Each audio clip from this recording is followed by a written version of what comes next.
सद्गुरु महाराज की जय। अत्रि अनुसया माई की जय। आनंद चिंतनम श्री गुरुदेव दत्त। ओम नमो जी सद्गुरुनाथा।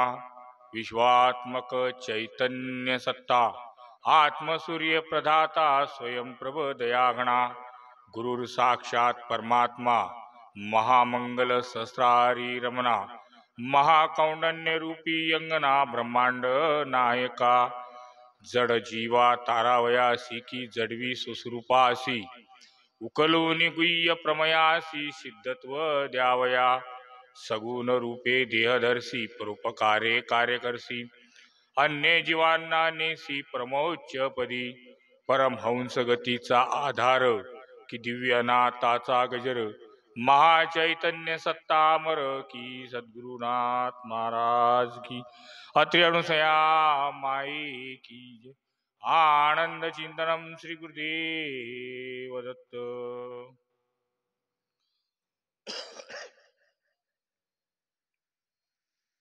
आजचा गुढीपाडव्याच्या निमित्त प्रेमगीर महाराज यांनी जो दत्तकथा कार्यक्रम ठेवलेला आहे, आजचा सप्त्याचा तिसरा दिवस आहे आणि या सप्त्यामध्ये प्रवचन करण्याकरिता महाराजांनी जो मला आज प्रसंग टाइम दिला त्याबद्दल सर्वप्रथम मी महाराजांचे आभार मानतो आणि आजच्या या कथेला, आजच्या प्रवचनाला सुरुवात करतो। या ठिकाणी महाराजांनी जो कार्यक्रम आयोजित केला, खूप भव्य दिव्य कार्यक्रमानुसार आणि दत्त महात्म्य कथा जे चालू झालं, या आपल्या विदर्भामध्ये सर्वात पहिले सुरू झालेला आहे आणि यवतमाळहून या कथेकरिता आलेले आमच्या रेखाताई सुरोशे यांचं पण मनापासून मी अभिनंदन करतो। त्यांनी या कथेला चालू केली आणि या कथेला चांगल्या प्रकारे सुरुवात झालेली आहे। म्हणून त्यानुसार आज जो आपल्या या कथेला किंवा आजच्या प्रवचनाला जो विषय घेतला किंवा ऐसा गुरु करावा जो दावी आत्मसुखाचा ठेवा, ऐसा गुरु करावा जो दावी आत्मसुखाचा ठेवा, भेटवी देवाच्याही देवा या नावे सद्गुरु। मग आता या ठिकाणी जो कार्यक्रम झाला, आपण संसारी माणसं नेहमी परमार्थाच्या संसाराच्याच गोष्टी करत राहतो आणि संसाराकरता आपण सर्व काही करत राहतो। संसारामध्ये मुलाबाळांचं शिक्षण झालं पाहिजे, घरदार चांगल्या प्रकारे झालं पाहिजे, घरादारामध्ये सर्व सुख शांती आली पाहिजे, अनेक प्रकारच्या संसारामध्ये आपण कार्य करत राहतो। पण महाराजांचं जे कार्य आहे, महाराजांचा जो परिवार आहे, हे सर्व जे भक्त आहेत, शिष्य आहेत, हे महाराजांचा परिवार आहे। मग आपल्या शिष्यांना, आपल्या भक्तांना चांगल्या प्रकारे ज्ञानाचं उद्बोधन व्हावं, चांगल्या प्रकारे ज्ञान मिळावं आणि ते चांगल्या प्रतीचं ज्ञान घेऊन त्या परमतत्वाकडे जावं, ही महाराजांची इच्छा आहे। आपण संसारामध्ये एक दिवस किंवा 7 दिवस काढत नाही आणि या ठिकाणी राहत नाही। पण महाराजांनी आता दत्त जयंतीचा सप्ताह केला आणि पुन्हा या गुढीपाडव्याचा सप्ताह केला आणि एवढा भव्य दिव्य केला। याच्या मागचा महाराजांचा उद्देश हेच की बा प्रत्येक जीवात्म्यांना मूळ ज्ञान मिळालं पाहिजे आणि त्या ज्ञानामुळे माणसाचं जी दृष्टी आहे हे मोकळी झाली पाहिजे आणि खरं ज्ञानाकडे वळून आलिया जन्माशी करावे सोयीत म्हणावा आनंद वेळोवेळा, की बा ज्या कार्यासाठी आपण इथं आलो ते कार्य मार्गी लागलं पाहिजे। असे गुरु जगात भरपूर आहेत। संत म्हणतात, लाखो गुरु है जगत में एक भी नहीं काम का, लाखों गुरु है जगत में एक भी नहीं काम का, सब स्वार्थ का डंका बजा। लाखों गुरु है जगत में एक भी नहीं काम का,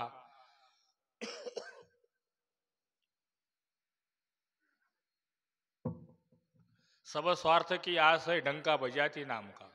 विश्वास का गुरु एक ही है बाकी कुछ नहीं ध्यान दे, जो आपकी पहचान दे ऐसी गुरु पर जान दे। मग या जगामध्ये अनेक गुरु आहेत, अनेक प्रकारे प्रत्येकजण आपल्याला सद्गुरू म्हणून घेणारे पण आहेत. पण खरं गुरु कोणाला म्हणावं, कोण गुरु, कोण सद्गुरू हा विचार न कळे थोराथोरू येथे सर्वांचीच नागवण झाली.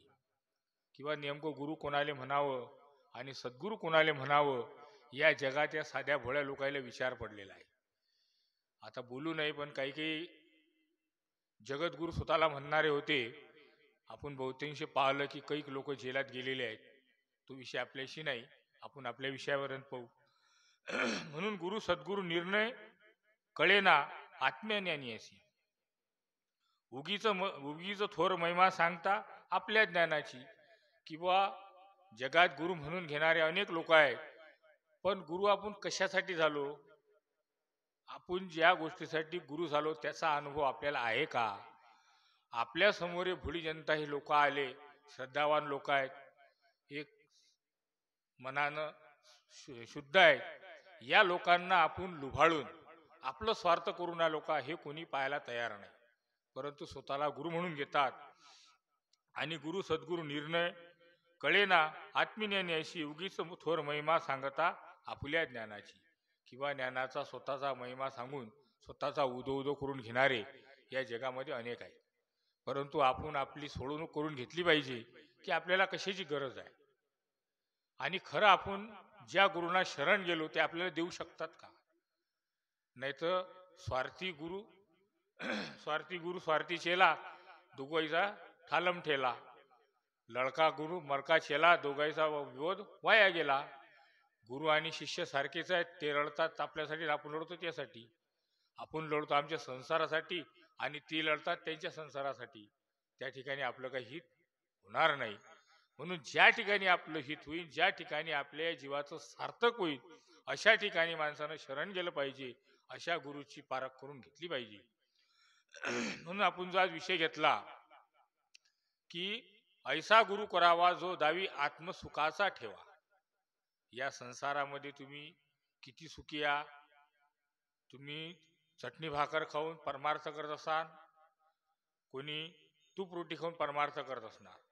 पण नेमका परमार्थ करण्याच्या मागचा जो अर्थ आहे, जो परमार्थ आपल्याला करावा लागते, परमार्थ म्हणजे त्या परमार्थापर्यंत जाणे. नाही तर संसारिक कार्य सांगणारे, संसारिक कार्यासाठी तुम्हाला संसारात सुख देऊन तुम्हाला भुलवणूक करणारे या जगात अनेक आहेत. परंतु त्या परमार्थाकडे, त्या परमात्म्याकडे जाण्याचं जो खरा रस्ता दाखवेल, लाखो गुरु है जगत में एक भी नहीं काम का, सब स्वार्थ का डंका बजाते सब स्वार्थ के असे डंका बजाते नाम का. किंवा तुम्ही आमच्याकडे या, आम्ही तुम्हाला नाम देऊ, असं करू तसं करू. अनेक प्रकारचे प्रबोधनं लावतात, अनेक प्रकारचे प्रबोधनं तुम्हाला सांगतात, आणि कालांतरानं वर्ष 2 वर्ष तुमच्याकडून पूर्ण फायदा करून घेतात आणि तुम्हाला अनेक प्रबोधनं देऊन करतात. नेमकं आपण विचार स्पष्ट केला पाहिजे की आपण 3 वर्ष 4 वर्ष 5 वर्ष झालो या महाराजांकडे आलो, तर नेमका आपला काही जीवाचं सार्थक झालं का, आपल्याला याच्यातून काही मिळालं का, हा विचार प्रत्येकाने केला पाहिजे. कारण 84 लक्ष योनी भोगल्यानंतर आपल्याला हा मानव जन्म मिळतो. आणि बाजारात जाताना आपण 2 रुपयाची भाजी जर घेतली तर आपण 4 वेळा विचार करतो. मग हा 184 योनी भोगून हा मानव जन्म मिळाला. मग हा मानव जन्म मिळाल्यानंतर नेमका आपण खऱ्या ठिकाणी आलो की नाही याची पारख करून घेतली पाहिजे. नाहीतर एवढा मोठा जीव कोणाच्या दावणीला बांधून कुठे जाऊन काही अर्थ नाही, आणि आखरी मग काय होणार आहे, अनित होणार आहे. आणि आपण स्वतः आपल्याच किंवा आपण इथे येऊन अनित केलं. म्हणून आपल्याला मानव बुद्धी आहे. अनेक पशु पक्ष्यापेक्षा आपल्याला भगवंतांनी एक विचार करण्याकरता बुद्धी दिली, विवेक बुद्धी दिली, की विवेक बुद्धीने आपण विचार केला पाहिजे खरं काय आणि खोटं काय, चांगलं काय आणि वाईट काय. निरास्वार्थाच्या प्रबोधनात राहून कोणाच्याही कोणाच्याही कुटीला आपला जीव बांधून ठेवू नका. आपल्या ग्रंथामध्ये सांगतात की तुमची सत्सत विवेक बुद्धी जागृत करा. मग सत्सत विवेक बुद्धी जागृत म्हणजे आपल्या बुद्धीने आपण विचार केला पाहिजे की ज्यासाठी केला आपण अट्टहास, तो अट्टहास या ठिकाणी पूर्ण होऊन राहिला का. शेवटची पाळी आहे मानव जन्म, चुकली या वर्म फेरा पळे. जर या ठिकाणी तुमचा वर्म जर चुकला तर 184 योनी तुम्हाला भोगावी लागणार आहे. मग 184 योनी आपल्याला चुकवायची का भोगवायची, याचं आपण विश्लेषण केलं पाहिजे आणि प्रत्येक वेळी आपण प्रबोधनात राहिलं पाहिजे. परंतु या ठिकाणी मला असं काही जाणवलं नाही की कोणाला लुबाडण्याचा प्रयत्न केला असेल किंवा कोणाकडून प्रबोधन घेतले असेल. कारण एवढा मोठा कार्यक्रमाचं आयोजन केलं तर हे सर्वांच्या सहकार्यामुळे होते. पण त्याच्यामध्ये समोर सहभाग घेऊन, ज्याला सेनापती म्हणतात, सध्या आपल्या समाजामध्ये आणि आपल्या याच्यामध्ये हीच खरी परिस्थिती समाज जे सेनापती आहेत हे सेनापती चुकलेले आहेत. आणि सेनापती जर चांगला असला तर ती सेना चांगली होती आणि तो गट चांगला होती. विचारधारा करणारा किंवा विचारधारेनं चालणारा माणूस जर योग्य असला तर तिच्या मागे असणारे लोक योग्य त्या ठिकाणी जातात. उदाहरणार्थ शेगाव संस्थांचं जे कार्य आहे हे ज्या माणसांनी चालवलं, शून्यातून स्वर्ग तयार केलं, त्यांना लोकांनी प्रतिसाद दिला, एवढं मोठं कार्य झालं, म्हणून त्यांचं नाव जगभर झालं आणि आपलं गजानन महाराज संस्थान हे जगात एक नंबरचं गणल्या जाते. म्हणून कमांडर जो सेनापती असते हा जर योग्य असेल तर आपण योग्य थळाले जाऊ. म्हणून आपण त्यांना गुरु म्हणतो, ही जे मार्गदर्शक आहे, जे मार्ग दाखवतात, अशा गुरूंना जर आपण शरण गेलो तर आपल्या जीवाचं 100% सार्थक होईल आणि अंतिम समय आपला गोळ होईल. आणि त्यावेळेस आनंदाचा सोहळा, याच देही याच डोळा पावा म्हणे जीवनमुक्तीचा सोहळा. आणि तो सोहळा पूर्ण करून 184 योनी भोगण्याचा न कार्य येता आपण या भोगण्याच्या कार्यातून मुक्त होऊन निघून जाऊ. मग आता नेमकं मुक्तता कोणाला पाहिजे, जीवाला का शरीराला?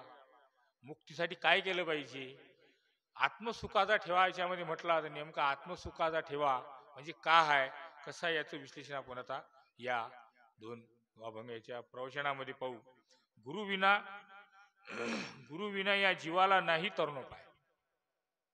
या जीवाला जर तरणोपाय करायचं असेल तर गुरु पाहिजे.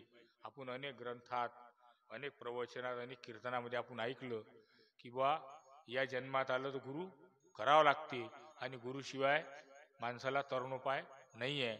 जसं चांगदेव महाराज 1400 वर्षाचे होते, त्यांच्याकडे एवढी विद्या होती आणि एवढं त्यांचं साधन खूप होतं की रस्त्यानं जर ते चालले तर नदी प्रवाह थांबत होता, झाडं झुडपं बाजूने जात होते. पण एवढे मोठे 1400 वर्षाचे एवढे महायोगी एक 14 वर्षाच्या मुक्ताबाईला शरण गेले. का गेले असतील? त्यांच्याकडे सर्व होतं पण गुरुची छाप नव्हती आणि गुरुचं मार्गदर्शन नव्हतं. बाहेर जरी आपण शाळा भरपूर शिकत असेल पण बोर्डाची परीक्षा दिल्याशिवाय सर्टिफिकेट भेटते का? नाही. एखाद्या माणसाने आता सर्व शेतकरी वर्ग आहे की बा या पीक मला चांगलं होईल, अनेक लोक सांगतात, अनेक बियाणे सांगतात, परंतु जोपर्यंत त्याला कोण्या कंपनीचं किंवा कोण्या माणसाचं लेबल लागत नाही तोपर्यंत मान्य करतो का? म्हणून या शरीराले शिक्का जोपर्यंत धन्याचा लागत नाही तोपर्यंत या मायेतून तो मुक्त होत नाही. कोणत्याही विद्यापीठाची डिग्री असल्याशिवाय तो ग्रॅज्युएट झाला समजतो का आपण? त्याप्रमाणे हा जीव मुक्त अवस्थेला जाईल. जोपर्यंत सद्गुरूचा शिक्का आपल्याला लागत नाही तोपर्यंत जीव मुक्त होईल हे शक्यच नाही. कारण या गुरुमार्गावर चालण्याकरता प्रत्येक क्षणी सद्गुरूची आवश्यकता असते आणि तोच तुम्हाला तो मार्ग दाखवून अनेक अडचणीवर मात करून तुम्हाला तिथपर्यंत नेण्याचं कार्य हे गुरु करत असतात. म्हणून गुरुविना या जीवाला नाही तरणोपाय, म्हणूनच धरू आपण सद्गुरूचे पाय. किंवा गुरुशिवाय आपल्याला तरणोपाय नाही, म्हणून आपण गुरुचे पाय धरू आणि त्यांच्या चरणी नतमस्तक होऊ. तेच या जीवाचं आपलं सार्थक करून देतील. मग गुरु या जगामध्ये मेन 7 गुरु आहेत. बाकी अनेक गुरु आहेत. आपण मी सुद्धा तुम्हाला म्हटलं की लाखो गुरु आहेत जगात, परंतु या जगात जन्माला आल्याबरोबर सर्वात पहिले आपले गुरु असते आपली आई. कारण या जगाचं सर्व सूत्रसंचलन किंवा या सगळ्या जगाची माहिती जन्माला आल्याबरोबर सर्व या सृष्टीची माहिती देणारी सर्वात पहिले कोण असते? आपली गुरु आई.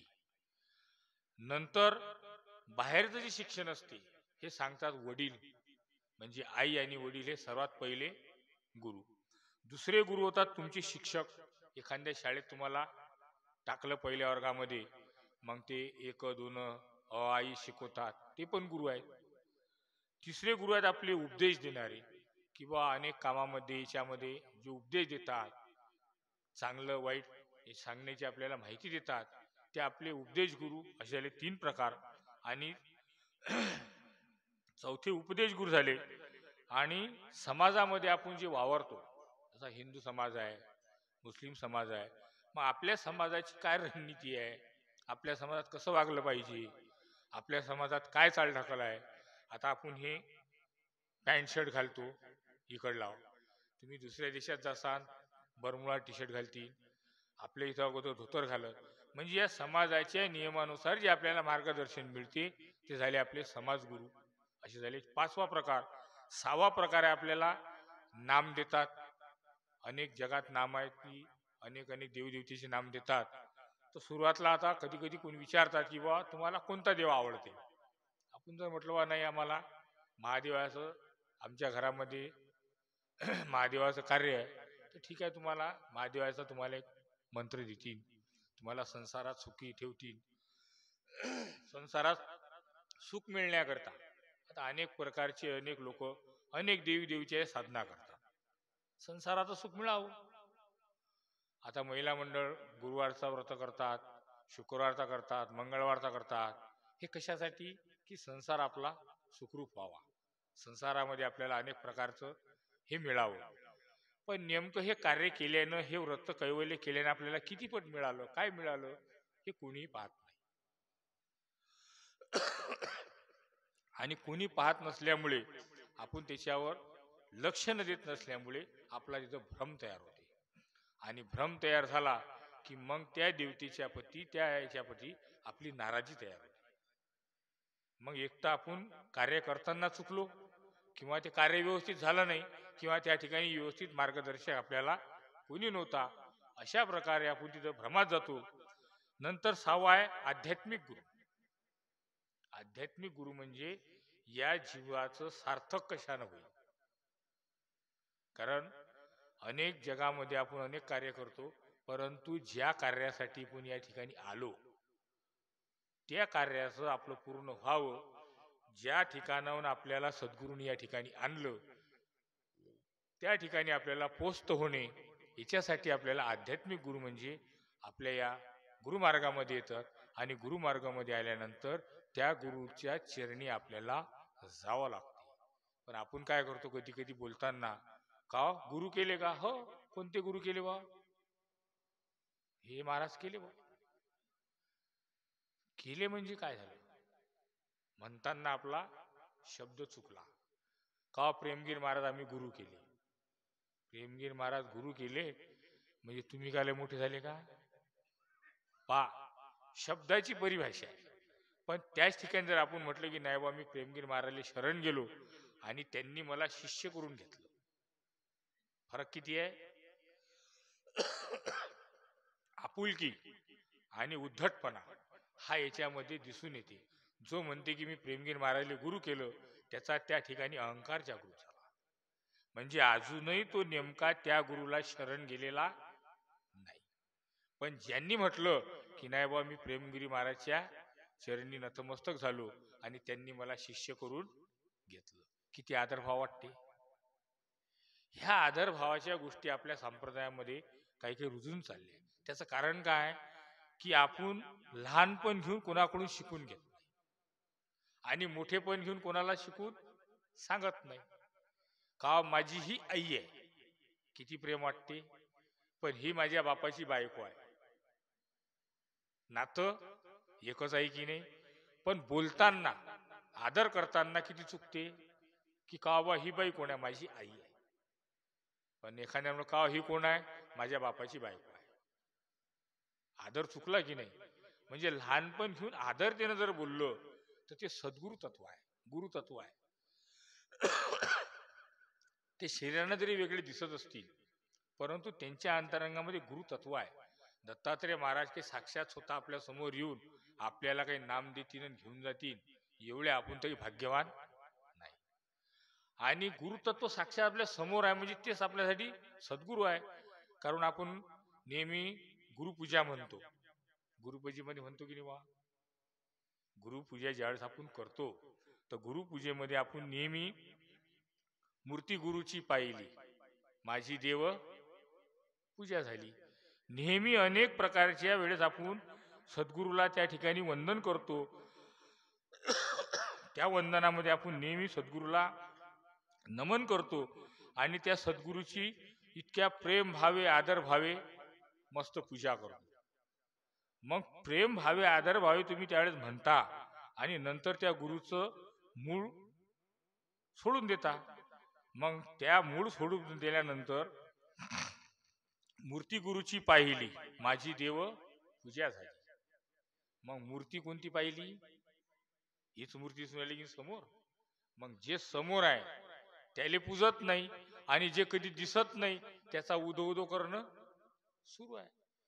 मग जे ज्याचा उदो उदो करून राहिले, जे दिसून नाही राहिलं त्याची भेट होत नाही, आणि जे समोर आहे यांना आपण तिटकारतो.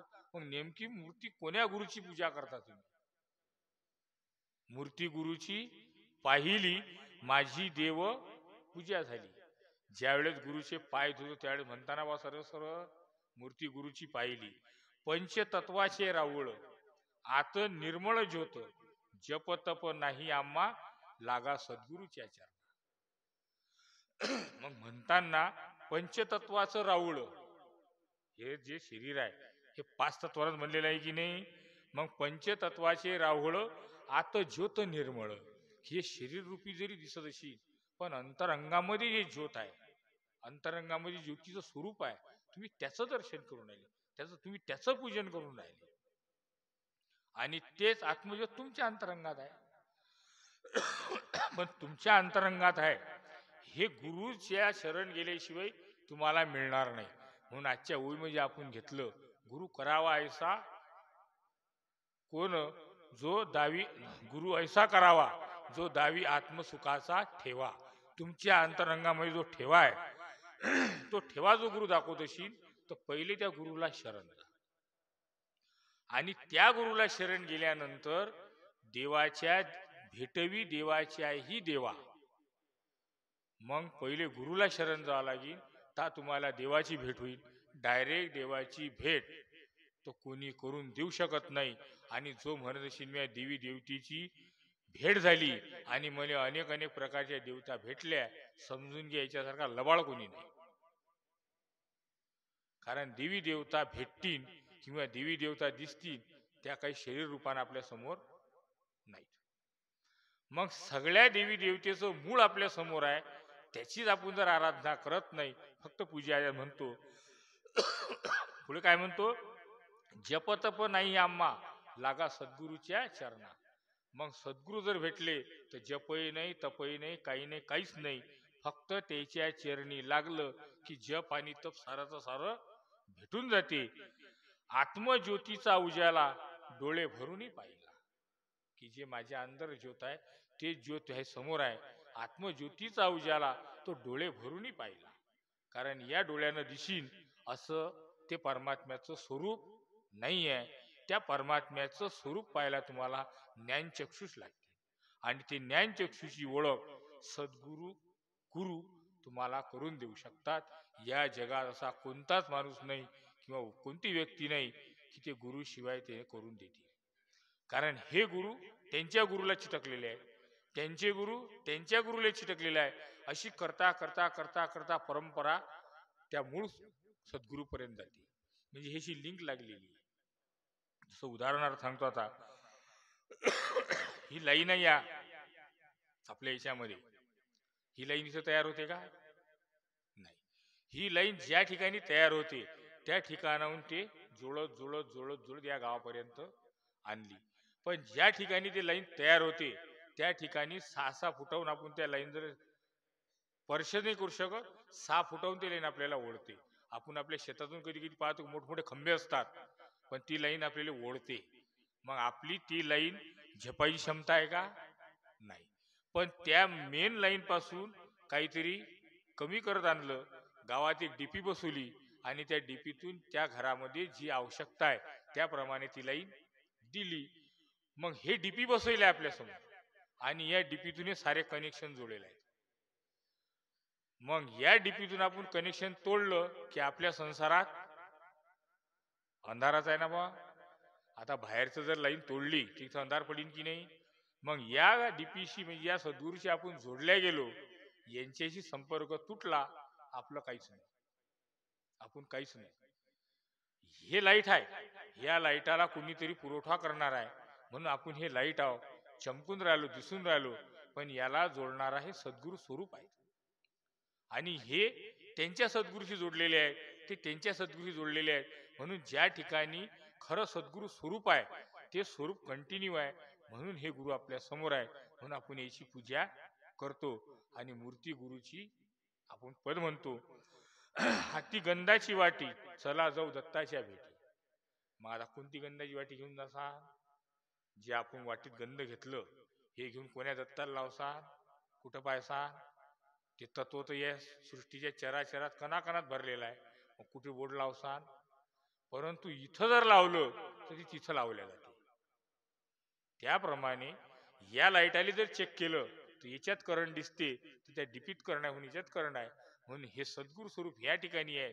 तर त्या मूळ स्वरूप ज्याले आपण दत्तात्रय महाराज म्हणतो, सद्गुरू स्वरूप म्हणतो, ते सद्गुरू स्वरूप या ठिकाणी कनेक्टेड आहे, म्हणून याची पूजा करा. याची पूजा केल्याने तुम्हाला त्या मूळ स्वरूपाची पूजा करता येईल.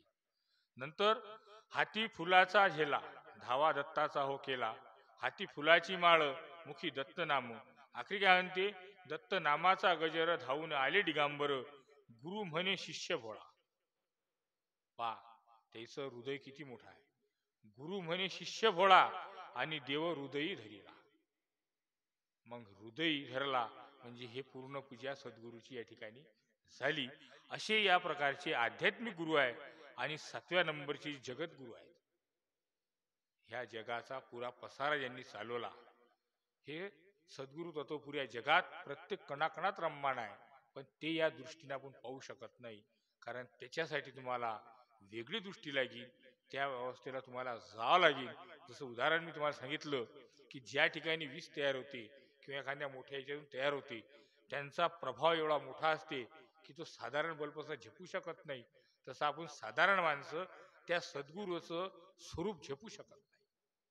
म्हणून संतांनी, म्हणून भक्तांनी विनंती केली, अनुसया मातेने विनंती केली की देवा, मला तर तुम्ही दर्शन दिले, 60,000 वर्ष तप केलं मी, तुम्ही मला दर्शन दिलं, मूळ स्वरूपात आले, बालक म्हणून आले, परंतु माझ्या माग असलेलं माझा परिवार, माझी ही भक्त मंडळी ज्यावेळेस येईल, यांना तुम्ही कोण्या स्वरूपात दर्शन देसा? त्यावेळेस त्यांना आशीर्वाद दिला की जय भक्त मला अहर्निशी ज्या ठिकाणी हाक मारतील, हाक मारल्याबरोबर मी त्यांच्या सानिध्यात उभाच आहे, त्यांच्या बाजूनच आहे. मग प्रत्येक क्षणी आपल्याला जे दिसतात हे सद्गुरू स्वरूप नाहीत का? काही लोक म्हणतात की बा सद्गुरू हे हाळा माणसाचे नाहीत. मान्य आहे, सद्गुरू स्वरूप हे हाळा माणसाचे नाही. तर आपण नेहमी पदात म्हणतो, देवा याहो हृदय मंदिरी, दुसरे नाही कोणी घरी. मग ते जर हाळा मासाचे नाही किंवा ते नाही, तर या हाडा मासाच्या हृदयात कसे काय येणार? आणि ते तुम्हाला ज्यावेळेस दर्शन देतील तर तुमच्या अंतरांगामध्ये किंवा तुमच्याजवळ त्यांना झेपेची ताकद आहे का? अरे त्या सद्गुरू स्वरूपाचं सूक्ष्म स्वरूप म्हणजे हे सद्गुरू आहेत, तेच तुमच्या अंतरंगात बसलेले आहेत. मग त्या स्वरूपाचं तुम्ही दर्शन घेतणे म्हणजे त्या मूळ स्वरूपाचं दर्शन झाले, मग ते सद्गुरू स्वरूपच आहेत. मानो या नाही मानो, मानो तो गंगा, नाही मानो तो पाणी पाणी है. मानलं तर सर्व काही आहे, नाही मानलं तर काही नाही. आपण आपल्या आईले मानतो, आपल्या आईला मानतो का जग सांगते म्हणून मानतो? मानतो ना बुवा. आईच्या प्रती, आई किती खराब जरी असली तर प्रत्येक जीवात्म्यामध्ये त्याच्या आईच्या प्रती प्रेम असते. काळी असो, गोळी असो, लंगडी असो, फुटकी असो, कशी असो, आपण आपल्या आईच्या प्रती मान्यता ठेवतो की नाही? तिच्या प्रती आपल्या मनात श्रद्धा असते की नाही? मग सद्गुरु स्वरूप कसं असू द्या, जसं आई आहे तर आई हे फक्त एकपट प्रेम करू शकते. आईच्या प्रेमाच्या 100% 100 पट प्रेम हे गुरु करतात त्याच्या शिष्यावर. मग त्याचं प्रेमा म्हणून या कार्यक्रमाची सुरुवात झाली ना बा. कार्यक्रम झाला ना, त्याला प्रेम नसतं ते त्याच्या घरी, आपण आपल्या घरी. काही घेणं नसतं का? सुरोशे ताईला इतक्या दुरून बोलावणे, देशमुख साहेबांना पुण्याहून बोलवणे, हा कार्यक्रम करणे, आपल्याला या कार्यक्रमाचं नियोजनबद्ध हे करून देणे, वेळा ठरवून देणे, बरोबर त्या वेळेत ते कार्यक्रम झाला पाहिजे. आपल्या घरी 2 पाहुणे आले तर आपली सारासोरा होत नाही, त्याची बरोबरी होत नाही. या ठिकाणी रोज 50-60 लोक जेवायला असतात. अखेरच्या दिवशी 2000-4000 लोक राहतील. सर्व लोक कार्य करतात म्हणून होते हे बरोबर आहे, परंतु मेन कमांडिंग जे करून राहिले कशासाठी? त्याच्या स्वार्थासाठी. त्याला काही मुलं बाळ आहे, काही प्रपंच चांगला झाला पाहिजे, पण त्याचा प्रपंच हे आपण आपण लेकरं हे चांगल्या स्थितीत गेले पाहिजे, चांगलं यांना ज्ञान मिळालं पाहिजे, हे धावपळ असते गुरुची. म्हणून खरा गुरु कोण म्हणावा? खरा गुरु त्याशी म्हणावा जो शिष्याचं हित जाणे. खऱ्या गुरुचं लक्षण काय? की जो शिष्याचं हित जाणी, आणि शिष्य मोठा झाला तर त्यांना आनंद होईल. पण बाहेर आपण पाहतो की अनेक ठिकाणी शिष्यांना लुबाडण्याचं काम चालू आहे, त्यांना मोठं करण्याचं काम नाही. जसं एखाद्या आईले आपला मुलगा चांगला शिकला आणि मोठा झाला, खूप आनंद होते. ते उपाशी जरी 10 दिवसापासून तिला अनेक प्रकारचे त्रास असतील, पण फक्त मुलाची एखादी गोष्ट आनंदीत आली की तिला सर्वच्या सर्व आनंद वाटते. मग आईच्या प्रती जरी हे श्रेष्ठ आहे, तर मग गुरुले का वाटत नाही की बा आपला शिष्य जर चांगला झाला तर सर्वात पहिले त्यांना वाटेल माझा शिष्य चांगला झाला, माझं हे जन्म सार्थक गेलं, की एखादा तरी शिष्य, 1-2 शिष्य तरी या परमार्थाच्या मार्गावर लागले आणि त्या परम तत्वामध्ये मिळण्याची सुरुवात झाली. मग असं सद्गुरु तत्व आहे, असं परम तत्व आहे. या परमतत्वाला हे वाटते की बा या प्रत्येकांना आपल्या अंतरंगामध्ये असलेला जो आत्मसुखाचा ठेवा आहे हा मिळाला पाहिजे, आणि ज्यांना हा आत्मसुखाचा ठेवा मिळाला त्या डिग्रीमुळे तो देवाच्याही देवाला, म्हणजे या सृष्टीमध्ये अनेक देवी देवता आहेत, यांना त्यांचं कार्य एक लिमिट पर्यंत ठरवून दिलेलं आहे. ते त्यांची लिमिट तोडून बाहेर जाऊ शकत नाही. ते त्यांच्या कार्याच्या व्यतिरिक्त दुसरं कार्य करू शकत नाही. फक्त मानव दिवस आहे की तो कुठेही जाऊ शकते आणि काहीही करू शकते. ज्या सद्गुरूनं, ज्या सद्गुरु तत्वानं या पुऱ्या देवती देवतेला एक नियमामध्ये बांधून ठेवलं, या देवी देवताची भेट करून भेटवी देवाच्याही देवा या नावे सद्गुरु, किंवा ते सद्गुरु तत्वच मोठं आहे. हेच गुरु त्या सद्गुरूला भेटून देतात. आपण गणात म्हणतो गुरुकृपेने ज्याला सापडली वाट, गुरुकृपेने ज्याला सापडली वाट, अनुभवाचे भक्त चालले रस्ता धोपट. या रस्त्याने चालता चालता होय सद्गुरूची भेट. इकडे म्हणता आनंद मार्ग धोपट रस्ता, जाऊन विचारा सद्गुरूला. रस्ता किती धोपट असला, अभ्यास किती कठीण असला, तर अभ्यास घेणारा मास्तर जर व्यवस्थित असला तर कितीही कठीण असलेली अभ्यास, किती कठीण असलेला रस्ता हा आपल्याला सरळ आणि सोपा होऊ शकते. त्या रस्त्याने आपण जाऊ शकतो. पण मार्गदर्शक तसा लागेल. मार्गदर्शकच व्यवस्थित नसला, रस्ता किती चांगला असला तर त्या रस्त्याने जाता येईल का? का शेगावले जायचं आहे, पण आता शेगावले जायचा रस्ता त्या नदीतून माहित आहे बा मुले, जाणं होईन का? एखाद्या माणसाले पोहणच नाही, कसा काय जाईल? पण ज्याला शेगावले जाय याचा रस्ता माहित आहे, ते म्हणजे रस्ता नाही, डांबरवरून चालला ना, टॉप रस्ता आहे, आपल्याला गाडी आहे, घोडा आहे, मस्त 5 मिनिटात शेगावले जाऊ. म्हणून ज्यांना माहिती आहे, जे ब्रह्मनिष्ठ सद्गुरू आहेत, अशा सद्गुरूला शरण जा आणि जीवनाचं सार्थक करून घ्या. हा आजच्या यातला मूळ आपला उद्देश आहे. म्हणून या विरहित जो जगद्गुरु दत्तात्रेय या विरहित जो लौकिक गुरु फसला, तो स्वतःशी हेतू तो स्वहिताचे चुकला आणि दुसऱ्याचही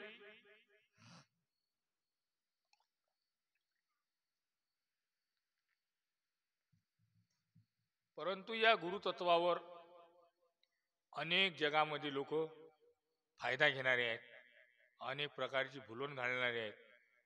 म्हणून लोभी गुरु लालची चेला, नरक में ठेलम ठेला. आता लोभी गुरु जर असेल किंवा शिष्य केले, पण यांच्याकडून मला काही मिळालं पाहिजे, यांच्याकडून काही घेतल्या गेलं पाहिजे, तर दोघांचाही ठेलम ठेला राहील, दोघांचं सार्थक होणार नाही.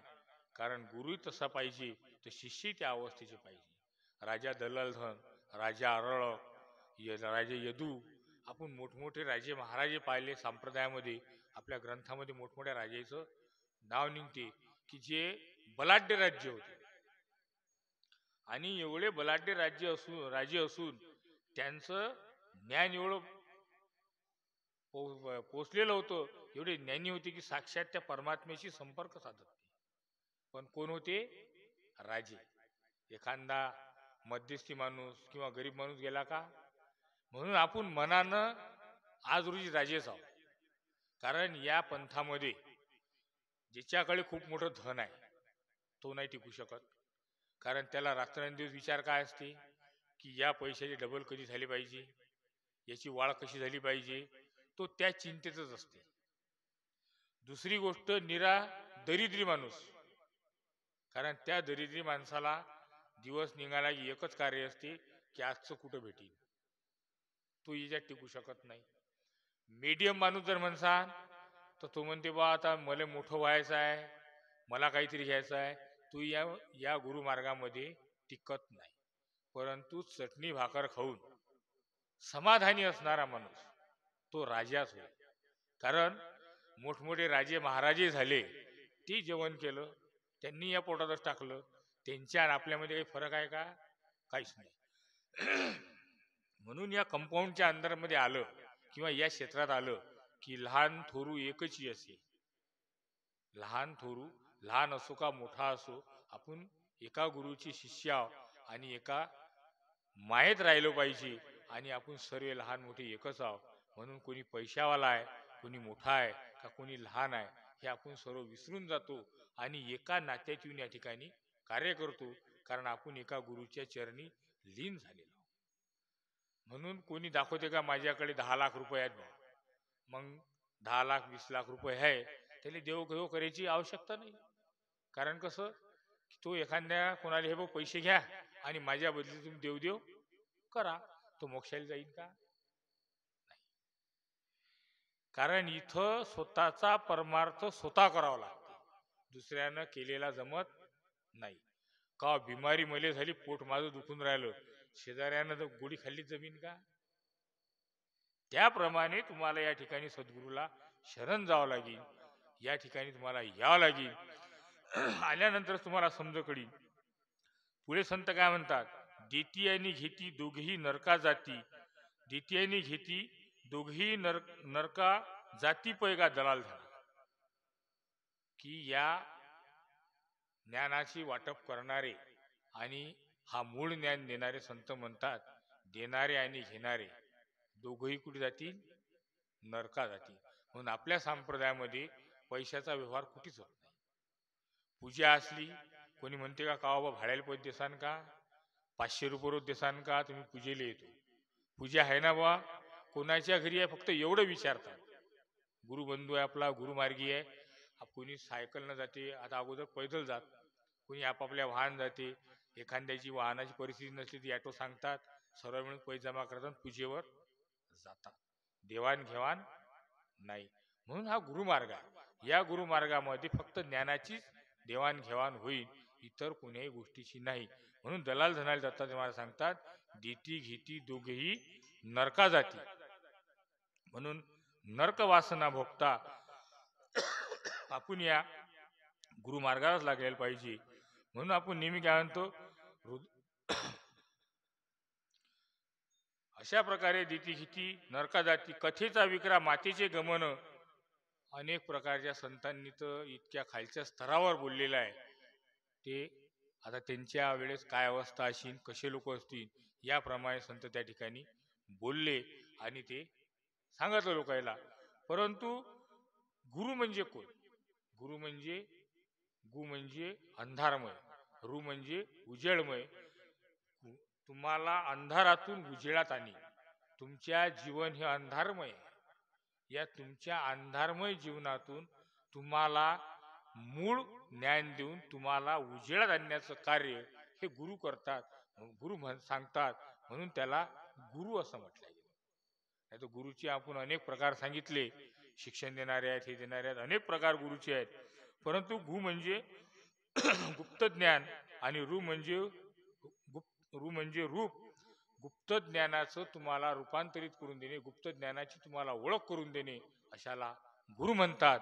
म्हणून अशा गुरुला आपण शरण गेलं पाहिजे आणि जीवाचं सार्थक तुम्ही करून घेतलं पाहिजे. सद्गुरु म्हणे केवळ ध्यानकृती नव्हे निखळ, चैतन्य म्हणजे सद्गुरु, सोमच्या स्वरूपात सद्गुरु नटलेले आहेत. आणि या स्वच्छ तुमच्या अंतरंगामध्ये अनेक प्रकारचे रहस्य भरलेले. जसं आपण भार पाहतो, आनंदाच्या आरती म्हणतो, पिंडी तैसे ब्रह्मांडी. मग सर्वच्या सर्व जे भार आपण पाहतो ते सर्वच्या सर्व तुमच्या अंतरंगात आहे. म्हणून आपल्या ज्या आजच्या प्रवचनाची ओवी होती की ऐसा गुरु करावा जो दाखवी आत्मसुखाचा ठेवा. मग तुमच्या अंतरंगामध्ये आत्मसुख म्हणजे तुमच्या अंतरंगामध्ये सुख आहे. बाहेरचं सुख तर आपण भोगून राहिलो, हे क्षणिक आहे. एखादी भूक लागली खूप, तर त्याचा तुम्हाला त्या सुखाचा आनंद कुठपर्यंत? ते जेवण होईपर्यंत. एखाद्या माणसाला खूप झोप आली, त्याचा आनंद कुठपर्यंत? झोपेपर्यंत. एखाद्या माणसाला शेती घ्यायची आवड तयार झाली, अनेक काबाळ कष्ट जिंदगीभर करतील, अनेक प्रकारचे कष्ट करतील, सर्व काही करतील, पण कुठपर्यंत? ती शेती विकत घेपर्यंत. म्हणजे या जगामध्ये तुम्ही जे भार पाहता हे सर्वचे सर्व क्षणिक आनंद आहे, क्षणिक सुख आहे.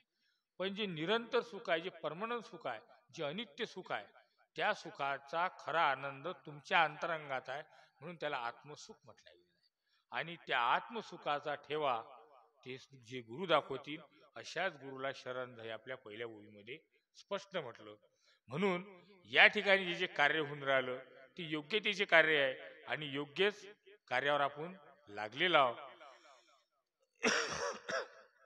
म्हणून जे आत्मसुखाच्या ठेव्याची ओवी या ठिकाणी घ्यायचं महाराज एकच नियोजन आहे की त्या ओवीबद्दल मला या ठिकाणी आदर वाटला आणि ती ओवी या ठिकाणी घ्या वाटली. नाही तर कसं आहे की जी उपमा ज्या माणसाला शोभत नाही त्या माणसाला उपमा देऊन उपमा देणाऱ्याचा अपमान आहे.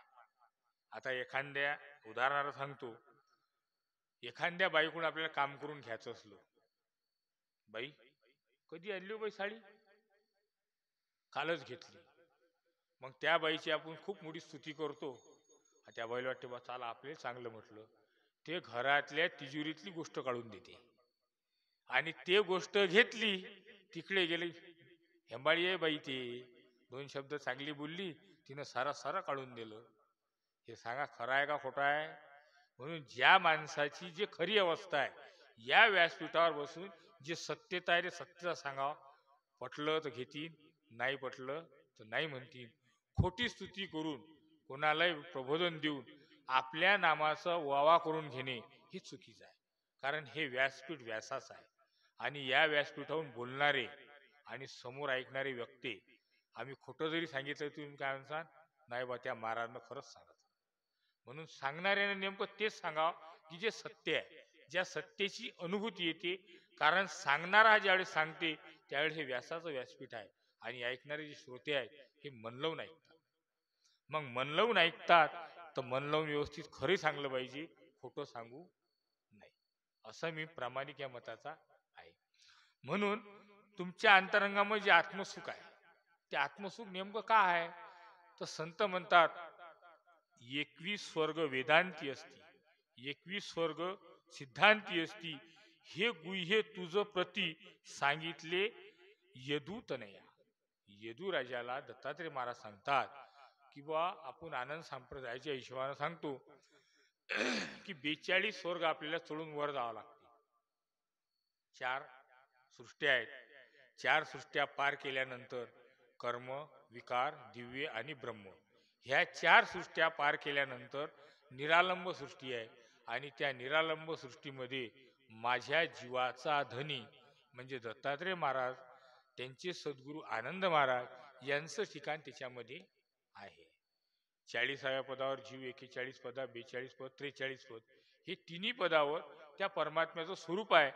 आणि हा सर्व जो आत्मसुखाचा ठेवा आहे आपल्या अंतरंगामध्ये आहे.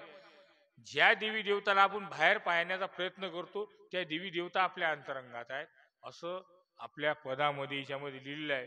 ब्रह्मा विष्णू महेश तिन्ही देव देहात आहेत. ब्रह्मा विष्णू महेश हे तिन्ही देव या तुमच्या देहातच आहे. दुनिया माया दुनी माया वेळी पाषाण पूजायला किंवा ब्रह्मा विष्णू महेश आपल्या अंतरंगात आहे. पण ही दुनिया वेळी आहे. बाहेर त्या देवाची पूजा करतात. काय म्हणावं या लोकांनी? हा मग विश्वरूप काय केले? आपण पदा म्हणतो विश्वरूप काय केले? एक अंड उभारिले, अंड्या खाली एक माया, मूळ निंदेशी वाहिले. किंवा या सृष्टीमध्ये एक अंड्या स्वरूपात अंड तयार केलं, त्याच्यामध्ये अनेक ब्रह्मा विष्णू तयार केले, त्याच्यापासून अनेक सृष्टीची रचना झाली. सुरुवातला ज्यावेळेस ओंकाराची गर्जना झाली, आनंदाच्या आज्ञेनुसार गर्जना झाली आणि रज तम सत्व या 3 गुणाची सुरुवातले उभारणी केली आणि या 3 गुणापासून या सृष्टीची रचना केली. मग हे सृष्टी हे 3 गुण आपल्या अंतरंगात आहे. कारण हे शरीर 5 तत्व आणि 3 गुण असं अष्टधा प्रकृतीपासून हे शरीर आणि सृष्टी तयार झाली.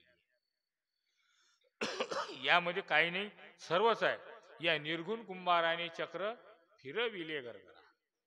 मग निर्गुण कुंभार कोण आहे? ते परमात्मा स्वरूप आहे. या निर्गुण कुंभाराने चक्र फिरविले गरगरा फिरविले गरबरा. कल्पतरूचा खुंटा केला. कल्पतरूचा खुंटा केला. ओम सोम दांडा बसविला, मन पवन गतीने त्याला फिरविले गरगरा. मी त्या निर्गुण कुंभारानं चक्र फिरविले गरगरा, खुंटा आपल्या अंतरच रोयला आणि त्याच्यावरती पूर्ण सृष्टीची रचना केली. मग ती रचना कशी कशी केली? त्या पदामध्ये काय म्हणते? 21 सहस्रावरुनी दिवनाली, 21 सहस्रावरुनी दिवनालीला रंग दिला, सप्त धातूचे तेल टाकले, पेटविले या ज्योतीला. म्हणजे या अंतरांगात शरीर ज्यावेळी तयार केलं आणि याच्यामध्ये एक ज्योत तयार केली आणि सप्त धातूचे तेल त्याच्यामध्ये टाकून त्या ज्योतीचा उजाळा केला. पुढे काय म्हणते? अनेक प्रकारचे पद, धावे, विनंतीचे जर आपण पुरावे घेतले तर सर्वच्या सर्व तो आत्मसुखाचा ठेवा याच्यामध्ये आहे. आणि ह्या आत्मसुखाच्या ठेवा पाहण्यासाठी, शोधण्यासाठी सारा हा अट्टास सुरू आहे. मग आपण आता अनेक ठिकाणी प्रवचन, कीर्तन हे सर्व काही करतो. सकाळी उठल्यापासून देवपूजा करतो, देवदेव करतो, या तीर्थाला जाऊ दे, त्या तीर्थाला जाऊ दे, सर्व तीर्थाला जाऊ दे. हे कशासाठी करतो बा? याचा 2 मिनिटं तुम्ही विचार करा आणि सांगा की हे जे आपण सर्व काही करू राहिलो कशासाठी? जे देवदेव करत नाही ते सुखानं खातात, आपल्याविषयी चांगल्या सुखानं खातात, वेळेवर खाणे पिणे राहणे मस्त मजेत. आपल्याला रात्री 11 वाजेपर्यंत प्रवचन ऐका बा. काही जण म्हणतात नाही गेलं तर महाराज काय म्हणतील, जास लागते. म्हणून काही जण महाराजच्या धाकानं येतात. मग सकाळी 4 वाजता नामस्मरणाला नाही गेलं महाराज काढून देतील. धाकाने येतातच की नाही बा. पण याच्या मागचा उद्देश हे सांगा की तुम्ही आल्यानं, तुम्ही ऐकल्यानं महाराजले काही पैसे भेटतील का बा? काही महाराजचा फायदा होईल का? तुम्ही 100 लोकांना नामस्मरण केलं, तुम्ही 100 लोकांना प्रवचन ऐकलं, महाराजले किती करोड रुपये भेटतील त्याच्यात? भेटीन का? उलट आता 11 वाजता 12 वाजता प्रवचन संपलं, उद्याची काय तयारी आहे हे त्याला करावं लागेल. सकाळी तुम्ही यायच्या पहिले त्याला उठून सरी तयारी करून थांबावं लागेल. म्हणजे त्याला उठावं लागते आणि तुम्हाला उठावं लागते. हा, त्याला काही 2-4-5 लाख भेटत असतील तर मग गोष्ट वेगळी आहे, किंवा एवढं मोठं नियोजन केलं, सर्व लोकांना बोलावलं, तर महाराजला आता 2-4 कोटी रुपये शासनाकडून ग्रँड येऊन जाईल. असं जर असेल तर मग फायदा आहे. पण त्याचा फायदा त्याच्या मागचा काहीच नाही. त्याचा फायदा एवढाच आहे की तुम्हाला जे मिळेल आणि तुम्ही त्या आनंदाने जेवढे आनंदित होसाल, तर तुमच्या चेहऱ्यावरलं तेज पाहून ते जेवढे आनंदित होतील हे फक्त मायबाप आणि हे समजू शकतो. कारण सर्वांना संतान आहे. आपल्या पोराच्या चेहऱ्यावर हास्य आल्यानंतर आपल्याला काय आनंद होते या ठिकाणी बसलेल्या सर्व मंडळीला याचा अनुभव आहे. वेगळा सांगायची काही आवश्यकता नाही. म्हणून महाराजांचा फक्त दृष्टिकोन हाच आहे की तुमचं कल्याण हो, बाकी काही घेणं देणं नाही. म्हणून तो आत्मसुखाचा ठेवा तुम्हाला मिळाला पाहिजे. मोक्षाचे ठिकाण एका नामावरी, बाकी सर्व दुकानदारी म्हणतो की नाही आपण. मग मोक्षाचे ठिकाण एका नामावरी, मग मोक्षाचं ठिकाण जर एका नामात आहे तर ते नाम कोण दिलं? गुरुनं. मग गुरुनं नाम दिल्यानंतर इतर ठिकाणी जायची गरज काही आहे का? नाही. कारण आपण काय म्हणतो, एक मोक्षाचे ठिकाण एका नामावरी, बाकी सर्व दुकानदारी. अनेक वस्तू मिळून घर तयार केले, घरातच राहून कधी घर ना दिसले. पहा काय म्हणतो आपण, अनेक वस्तू मिळून घर तयार केले, घरातच राहून घर ना दिसले. मग आपण ज्या घरात राहतो त्या घराचं सर्व सर्व निरीक्षण आपल्याला माहित आहे की नाही? कोण्या घरात कोणती वस्तू कुठे ठेवलेली आहे माणसापेक्षा महिला मंडळाला जास्त माहित आहे. मग त्या घराचं तुम्हाला सर्व काही माहित आहे, या घराची माहिती का नाही बुवा? की कोणती वस्तू कोण्या ठिकाणी ठेवलेली आहे, कोणत्या डब्यात पैसे आहेत, कोणत्या डब्यात एक्स्ट्रा पैसे ठेवून दिलेले आहेत जी अडी अडचणीले कामात पडतील ते, कोणती देवी देवता या घरात कोण्या ठिकाणी बसलेली आहे हे तर माहिती पाहिजे की नाही? म्हणून या ठिकाणी काय म्हणतात, अनेक वस्तू मिळून घर तयार केले, घरातच राहून कधी घर ना दिसले. मग घरात राहून जर तुमच्या घरातल्या वस्तू तुम्हाला माहित नाही, पुढे काय म्हणते, घर सोडून निघून जाईल चारी सृष्टीवर. मग ज्या वेळेस घर सोडून जासान तर त्यावेळेस म्हणसान का ते पैसे राहिले, हे वस्तू राहिली. कारण या घरातून सर्वांना एक दिवस निघून जाणे आहे. भाड्याचे घर तुम्ही खाली करा, कारण हे घर भाड्याचं आहे आणि हे कोणाच्या तरी पुण्याने हे आपल्याला घर मिळालं आहे. कारण सद्गुरू हे तुम्हाला या जन्मात नाही मिळाले, या जन्माच्या पुण्यावर तुम्ही या ठिकाणी नाही. पूर्वजन्मीचे सुकृत होते सद्गुरू भेटला, तिने माझ्या डोळीयाचा डोळा उघडला. की मागच्या जन्माचं संचित होतं म्हणून मला सद्गुरू मिळाले आणि त्यांनी माझ्या या डोळ्याच्या अंतरंगामध्ये जो डोळा आहे ज्याला ज्ञानदृष्टी म्हणतात, तिने माझ्या डोळीयाचा डोळा उघडला. काया वाचा मन माझे हिरावून नेले. हे काया वाचा मन, कारण गुरुले आपण दान करताना एवढं 2 वेळा विषय झाला आपला एक, की गुरुले आपण तन मन धन अर्पण केलेलं आहे. काया वाचा तन माझे हिरावून नेले, मितूपणाचे देहभान अवघे उडविले. किंवा हे त्याचा आहे, हे माझा आहे, हा सारा नैनाट करून टाकला जाईल. मितूपणाचे देहभान अवघे उडविले, विश्वसुखाचे खाण पाडून. म्हणजे या विश्वाचं जे सुख आहे, या विश्वामधले जे आपण म्हणतो की अनेक प्रकारचे सुख आहेत, अनेक प्रकारचे ज्ञान आहे, अनेक प्रकारच्या गोष्टी आपण धावून राहिलो किंवा दिवसभर कर्म करून राहिलो, विश्वसुखाचे खाण पाळून अंतर शुद्ध केले, भिन्न भेद जडून गेले, चिन्मय उरले. कारण तो परमात्म्याचं तुमच्या अंतरंगामध्ये अंश आहे, तो एक चिन्मय आहे. राईच्या 60वा भाग म्हणजे 12का भाग तुमच्या अंतरंगात आहे. त्यांनी या विश्वसुखाचं जे खांड पाळून दिले, म्हणजे पुन्हा तुकडे तुकडे करून तुम्हाला बाजूने केलं आणि तुमच्या अंतरंगामध्ये जो चिन्मय स्वरूपाचं जे परमात्म्याचं स्वरूप आहे त्याची ओळख करून तुम्हाला दिली. भिन्न भेद जडून गेले, चिन्मय उरले, देही असता सहज रूपे विधेही झालो. देई असता सहजरूपे विधेयी झालो, अळीची भिंगोटी झाली त्यापरी भासवलो, याच देही याच डोळा निजपती बैसवलो, सद्गुरु कृपे नारायण बोले माझा मीच सापड. जसं कांद्याचं टरफल जर तुम्ही एक एक एक एक काढत गेले तर कांदा दिसीन का आखरी? एखादा कांदा घ्या, पहिलं टरफळ काढा, दुसरं टरफळ काढा, तिसरं टरफळ काढा, आखरीवर सगळे टरफळ काढल्यानंतर कांदा कुठे दिसीन का? तसं या शरीराचं आहे. सूक्ष्म टरफळ काढा,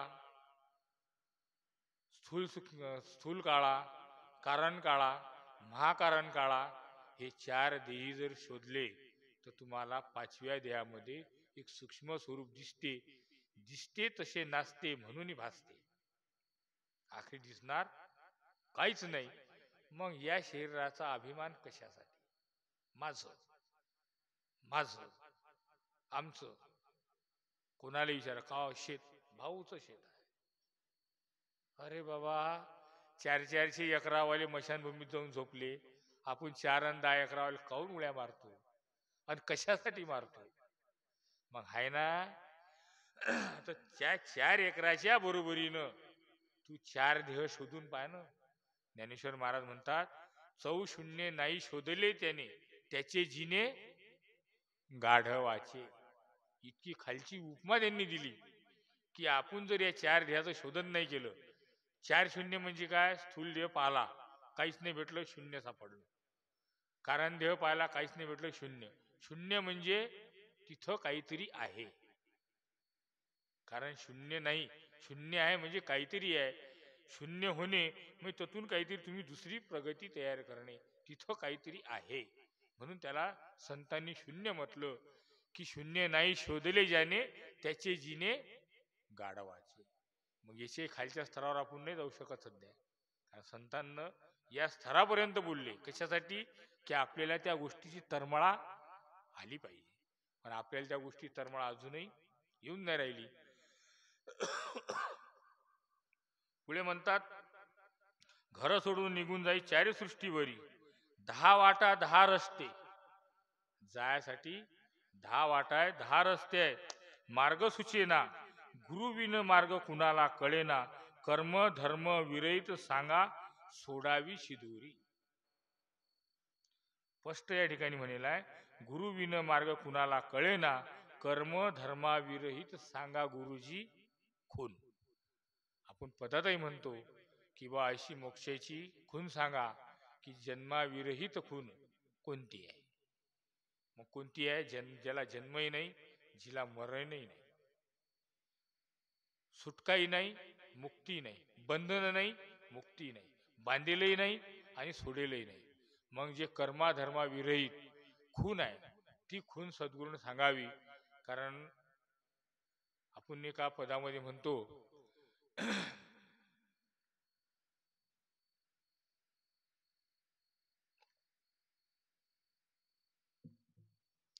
गुरु करावा ऐसा कोण, जो दावी निर्गुण खून, सौ पदार्थ देई निवडून, जन्म मरणा विरहित खून. माझा जन्म मरणा विरहित खून कोणती आहे? की ज्याला जन्मही नाही मरणही नाही. आपल्या अंतरांगामध्ये जो आत्मा आहे, जो परमात्मा आहे, हा जळतही नाही, हा मरतही नाही. कारण महाभारतामध्ये श्रीकृष्णानं म्हटलं आणि आपल्या ग्रंथामध्ये म्हणलेलं आहे, जीवा मरण जेव्हा जन्म मरण नातीले कैसे, किंवा या जीवाला जन्मही नाही आणि मरणही नाही. जर जन्म मरण असता तर तो या शरीरासंग संपून गेला असता. कारण ज्या वेळेस हे शरीर पूर्ण आहे, या शरीरातून कोणती तरी गोष्ट एखादी निघून जाते, म्हणून हे शरीर बंद पडते. आणि बंद पेळ म्हणजे आपण त्याला काय म्हणतो? मरण झालं. मग अशी कोणती वस्तू असते की एका सेकंदात निघून गेले की घरचे सोयीदारे म्हणतात, बोलावर नातेवाईक आले, लवकर इकडे आटपावर पटकन. मग तो बंगल्यात जरी राहत असेल तर त्याला एक सगळ्यात पहिले घराच्या बाहेर काढावं लागते. मग अशी कोणती आपल्या अंतरंगामध्ये वस्तू आहे की जिला जन्म मरण नाही? तिला म्हणतात, कोणी आत्मा म्हणते, कोणी परमात्मा म्हणते, कोणी जीव म्हणते. त्याला अनेक प्रकारच्या उपाधीनं नाचलेला आहे. तेच उपाधी आपण या ठिकाणी आत्मसुख कशाला म्हणतात तेच पाहण्यासाठी एवढा मोठा आपण हा विषय यासमोर मांडला. मग जे आत्मसुख आहे की त्या जीवाला मरण नाही आणि जन्म नाही. मग तुमच्या शरीरामध्ये दोन नाड्या कंटिन्यू सुरू आहेत, इळा आणि पिंगळा. त्या जोपर्यंत सुरू आहेत तोपर्यंत शरीर आहे बा. म्हणजे माणूस एखादा तपासतात, काय तपासतात, दुगदुगी आहे, दुगदुगी बंद पडली की गेला. म्हणजे तुमच्या अंतरंगामध्ये जो परमात्मा आहे त्या परमात्म्याचा कधीही भंग होत नाही, कधी नाश होत नाही. त्याला म्हणतात, ज्याचा भंग होत नाही म्हणून त्याला म्हणतात भगवंत. मग का बा भगवंताजवळ जायचं आहे? भगवंत तुमच्याजवळच आहे, तपासून पाहाय की नाही. ज्याच्याजवळ नशीन त्याचे सोयरेच बोलावं लागतात, ज्याच्याजवळ आहे त्याच्याजवळ सर्व काही आहे. म्हणून तो परमात्मा तुमच्या जवळ आहे आणि त्याला कधीही मरण नाही, त्याला कधीही जन्म नाही. अशाची ओळख होणे, अशाची भेट होणे, हे होय जन्मा मरणा विरहित खून. म्हणून संत म्हणतात याला, पाव्हे आपणाशी आपण या नावे ज्ञान. नित्याशी भजावे, अनित्याशी सोडावे, सारा सार शोधावे, तोची ज्ञानी. की आपल्या अंतरंगामुळे त्या परमात्म्याचं अस्तित्व आहे म्हणून आपण टिकून आहोत. आणि ज्या दिवशी अस्तित्व संपलं त्या दिवशी आपण या ठिकाणाहून निघून जाऊ. आणि जो निघून जाईल त्याला जागृती नसणार, कारण त्याची जागृती त्याचे अवयव म्हणजे शरीर आहे. आणि हे निघून गेले, साधन निघून गेल्यानंतर मग नंतर तुम्हाला काही साध्य करता येत नाही. पुन्हा मग 84 लक्ष योनी भोग्याला तयार व्हा. कारण प्रत्येक जन्मामध्ये थोडं थोडं थोडं थोडं पुण्य जमा करतो. थोडे थोडे का करावे, अनंत जन्माचे गोळा करावे. या अनंत जन्माचे गोळा करून आलो म्हणून हा मानव जन्म मिळाला. आणि या मानव जन्मामध्ये मिळालो, मागची सद्गुरूची ठेव होती, सद्गुरूची कृपा होती म्हणून या मंडपात येऊन बसलो. आणि या ठिकाणी या ज्ञानांजनाचं आपण ग्रहण करून राहिलो. हे ज्ञानामृत आपल्याला मिळून राहिलं. नाहीतर मागच्या पुण्याचे जर सगळे भाग्यवान असते तर या मंडपातील लोक मावले नसते. कारण आजूबाजूने 5-6 खेडे आहेत आणि 5-6 खेड्यातले जर लोक आले तर ह्या गावभर मंडप टाकावं लागेल. म्हणून काहीतरी पुण्य जन्माचं सुकृत होतं म्हणून ते सुकृत घेऊन आपण या ठिकाणी आज बसलेला. ज्याच्या सुकृतात नाही, ज्याच्या तकदीरात मागचं नाही, ते त्याच्या घरी आरामशीर झोपेल आहेत. मस्त आनंद घेऊन राहील झोपीचा. या ठिकाणी आपण जागून राहिलो. संत म्हणतात, जागा सो जागा, सोया सो होया. जो जागीन तोच जागीन, जो झोपीन तो झोपेलच राहील, असं संत वचन आहे. अमोलिक तेज निज मंदिराशी पाहे, अमोलिक तेज निज मंदिराशी पाहे, पाहे बा स्वरूप दास म्हणे. की जे खरं सुख आहे, जे खरं पहे आहे, हे तुमच्या अंतरंगातच आहे. त्याला कुठेही शोधायची गरज नाही आणि त्याला कुठेही न्यायची गरज नाही. म्हणून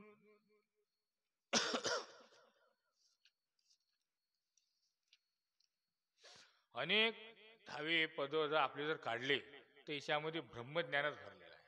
आणि त्या ब्रह्मज्ञानानुसार जर आपण पाहिलं, त्या ब्रह्मज्ञानानुसार जर पाहिलं तर सर्व देह ही मंदिर, आत्मा हा विठ्ठल, करीत असे संग हरनिशी. की मन हे मंदिर, या मंदिरात असलेला परमात्मा तो देव आहे. आणि या मंदिरातच तुम्हाला अंतरंगात उतरणं आहे. आणि एवढा खटाटोपा करण्यासाठी साऱ्या जीवनाचं कार्य सुरू आहे. देवदेव करा, दानधर्म करा, तीर्थयात्रेला जा, अनेक प्रकारच्या अनेक गोष्टी सुरू आहेत. अनेक ठिकाणी आता मी एक नवीन शब्द वाचला की बा अन्नदान करा, दानपुण्य करा, आलेल्या अतिथीला उपाशी जाऊ देऊ नका. ठीक आहे, मान्य आहे ह्या गोष्टी. कारण कोणी आपल्या घरी एखादा नवाळा माणूस आला तर त्याला तसं पाठवू नये, कारण आपण गुरुमार्गी आहोत. आपण ज्यावेळेस गुरुचे शरण गेलो त्यावेळेस आपण 4 प्रकारचे नियम बांधले. की गुरुकृपेने ज्यावेळेस जेवायला बसलो तर त्यावेळेस सर्वात पहिले या धरतीतून जे आपण घेतलं, आपलं काही नाही.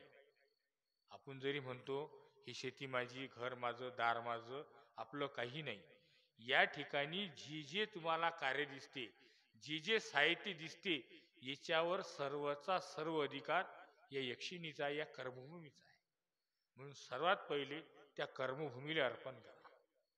दुसरा अधिकार आहे या कर्मभूमीवर असलेल्या बारीक चिरीक किड्या माकोळ्या मुंग्याचा, त्याला अर्पण करा. तिसरा अधिकार आहे आपल्या दारात येणारी जशी गाय, पशुपक्षी किंवा एखादा पाहुणा, हा त्यांचा अधिकार आहे. या तिघांना जीव घातलं मग त्या परमात्म्याला जीव घातलं. त्या परमात्म्याजवळ जरी निवड आपण ठेवतो तर त्याचं खरं कारण हे आहे की त्या धरतीवर ठेवणे म्हणजे या धरतीला देणे, त्याच्यात मुंग्या माकोळे येऊन खाणे म्हणजे त्या लहान लहान प्राण्याला देणे, आणि एक नैवेद्य दाखवून गायले. हा झाला नैवेद्य दाखवण्याचा प्रकार. आणि नंतर मग आपण ग्रहण करा. मग याप्रमाणे जर आपण चालतो, याप्रमाणे दानपून करा. पण ज्यांना खरी जेवायची गरज नाही त्यांना खाऊ घातल्यानंतर काय होईल? भाजी चांगली झाली नाही, पोळ्या व्यवस्थित, म्हणजे काही ना काही कारण सांगतील. पण ज्यांना खरं भूक लागली, ज्यांना खरं जेवायची आवश्यकता आहे, त्यांना तुम्ही चटणी भाकर कसंही द्या, तो पटापट जेवण करीन मोकळा होईल. पण ज्यांना खरी भूक नाही त्यांना तुम्ही पंचपक्वान्न जरी दिले तर त्याची तृप्ती होणार नाही. म्हणून अशा माणसांना ज्ञान द्या, अशा माणसांना जेवण द्या की त्यांना खरी गरज आहे. म्हणून या ठिकाणी बसलेल्या लोकांना खरी ज्ञानाची गरज आहे हे याच्याहून सिद्ध होते. ज्यांना गरज नाही ते निवांत आहे, आणि ज्यांना गरज आहे, झोपीचे डोळे लागत असतील पण ते डोळे उघडू उघडू आपलं हुकलं नाही पाहिजे, आपलं काय सांगतील चुकलं नाही पाहिजे. त्या डोळ्याले त्रास देऊ देऊ, कारण झोप कोण्या ठिकाणी येते? झोप दोनच ठिकाणी येते. ज्या ठिकाणी तुमच्या जीवाच्या हिताचं कार्य चालू असेल त्या ठिकाणी झोप येते. ज्या ठिकाणी तुमच्या जीवाला मुक्तीचा मार्गाचं ज्ञान मिळत असेल त्या ठिकाणी झोप येते. ज्या ठिकाणी मनाच्या अंतरंगामध्ये ज्या गोष्टी चालू असतील त्या ठिकाणी झोप कधीच येणार नाही. उदाहरणार्थ महाराजाच्या आज्ञेने सांगतो, माहेरची साडी लावा, जे झोपेला आहेत की नाही त्याचे डोळेचे मोकळे होऊन जातील. कारण त्याच्यात मनाला आवड निर्माण होते आणि मन त्या ठिकाणी स्थिर होते. पण या ठिकाणी गुरुमार्गामध्ये मनमुंडो भई मनमुंडोन बागमे भनवान धुंडो, मना धाव लवकरी सद्गुरु घरी बा सद्गुरु घरी, जाशील मोक्षपदा शोध अंतरी. की या ठिकाणी मनालाच तुम्हाला दणका देणार आहे, आणि या मनामुळे सारी ही माया आहे. मन का मैलना धोया प्यारे, क्या गंगा नाके फायदा. मनातला जर मैला नशीन धुतला तर तुम्ही कितीही गंगेत आंघोळ केल्याने काही फायदा होत नाही.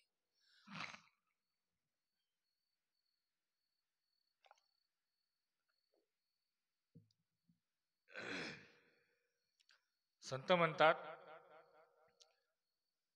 किंवा तुमच्या मनामधलं जे मन धुतलं, मन साफ केलं. मन साफ करणे म्हणजे काही तुम्ही मनानं मलिन नाही, पण अनंत जन्मापासून जे तुम्हाला संस्कार लागले, लहानपणापासून जे आई वडिलांना वळण लावून दिलं आणि गुरुमार्गामध्ये आल्यानंतर ते वळण वेगळं झालं, पण तुम्ही त्या मनानुसार विचार करता की बा या मनासारखं आपलं झालं पाहिजे. बा मनासारखं काही होऊन नाही राहिलं. अरे बा मनासारखं जर झालं तर मन हे माणसाले किडीवर बांधेपर्यंतही त्याच्या मनासारखं होत नाही.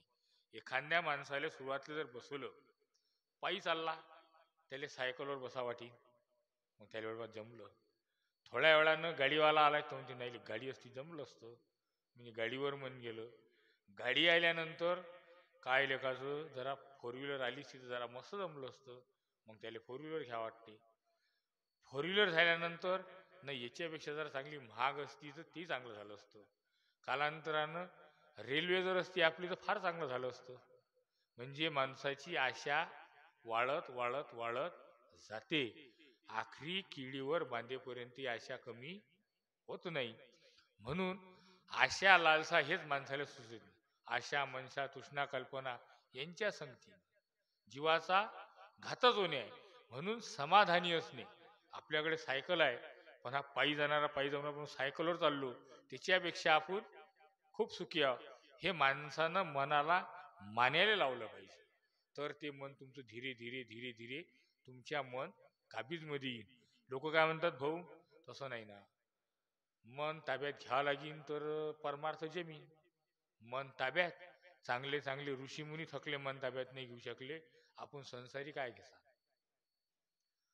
आणि ज्यानं मन ताब्यात घेतलं तो फक्त एकच आहे, तो साक्षात सद्गुरु स्वरूप दत्तात्रय महाराजच आहे, की ज्यानं मन ताब्यात घेऊन कार्य केलं. आपण मन ताब्यात नाही घेऊ शकत, पण त्या मनाले स्थिर करण्यासाठी, मनाला स्थिर करवाया धरी गुरु प्रेम हृदयी, किंवा मनाले स्थिर करण्यासाठी गुरुला तुमच्या मनात अंतरंगात घ्या. कारण तुम्ही गुरुच्या स्मरणात राहिले की मन ऑटोमॅटिक शांत होईल. जसं एखादं लेझर लेझर किरण ज्याला म्हणतात की नाही, त्या लेझर किरण एवढ्या जाड्या जाड्या जर अशा 500 पट्ट्या जरी लावल्या तर एका सेकंदात त्या आरपार छिद्र करून निघून जाते, एवढी त्याची गती आहे. पण त्याले फक्त लाल कपडा जसा समोरून ठेवला की तो स्थिर होते. तसं मन कसं आहे माहिती आहे का, एका सेकंदात दिल्ली, कलकत्ता, मुंबई फिरून येते. पण त्याले गुरुनामाची गोळी लावली की ते मुकड्यानं बसते. म्हणून बहिणाबाई चौधरी म्हणतात, मन वढाये वढाये उभ्या पिकातलं रान, की मन स्थिर नाही. पण मनाले स्थिर करण्यासाठी आपल्याला गुरुनं नामस्मरण दिलं. आणि ज्याचं मन त्या नामस्मरणात तल्लीन झालं त्याला म्हणा लागते का मन स्थिर झालं म्हणून. कारण मनात दोन गोष्टी चालत नाही, एक तर ते नामस्मरणात पक्क राहील, एक तर ते बाहेर फिरत राहील. ज्यावेळेस आपण नामस्मरण करतो तर कधी कधी ते काय करते माहित आहे, बाद 2 मिनिटात वावरात जाऊन येते, 2 मिनिटात माहेरी जाऊन येते, 2 मिनिटात शेगावले जाते, आणि 2 मिनिटात पंढरपूरला जाते. म्हणजे ते जर तिकडे फिरून राहिलं तर इकडे नामस्मरण हुकलं. एखाद्या वेळेस भरपूर बाया किंवा आपण काम करता करता गाडीने जातो, मनात विचार दुसरा येते, आपला फाटा देतो सोडून पुढे निघून जातो, वाहन चालू असते, पण मनात आपल्या विचार दुसरे असतात. म्हणून ज्या ठिकाणी पोहोचते ठिकाण सोडून आपण पुढे निघून जातो, म्हणजे आपण मनाच्या अधीन होतो. आणि गुरुमार्गात मनाच्या विरुद्धच जावं लागते. म्हणून या ठिकाणी संत म्हणतात, मनाच्या अधीन न होणे, मनाला स्थिर न करणे, मनाला स्थिर करणे म्हणजे गुरुकृपेने, गुरुच्या कृपेने तुम्ही जाणे. म्हणून तुमच्या अंतरंगामध्ये भरपूर आहे. संत म्हणतात, कुलूप झाले बंद किल्ली सापळे ना, या तिजोरीत अनेक प्रकारचा माल भरलेला आहे, पण किल्ली, कुलूप झाले बंद किल्ली सापळे ना, म्हणून खजिना दाटलाशी, किल्लीचे ठिकाण सद्गुरु रायापाशी, शरणतयाशी जावे तुम्ही.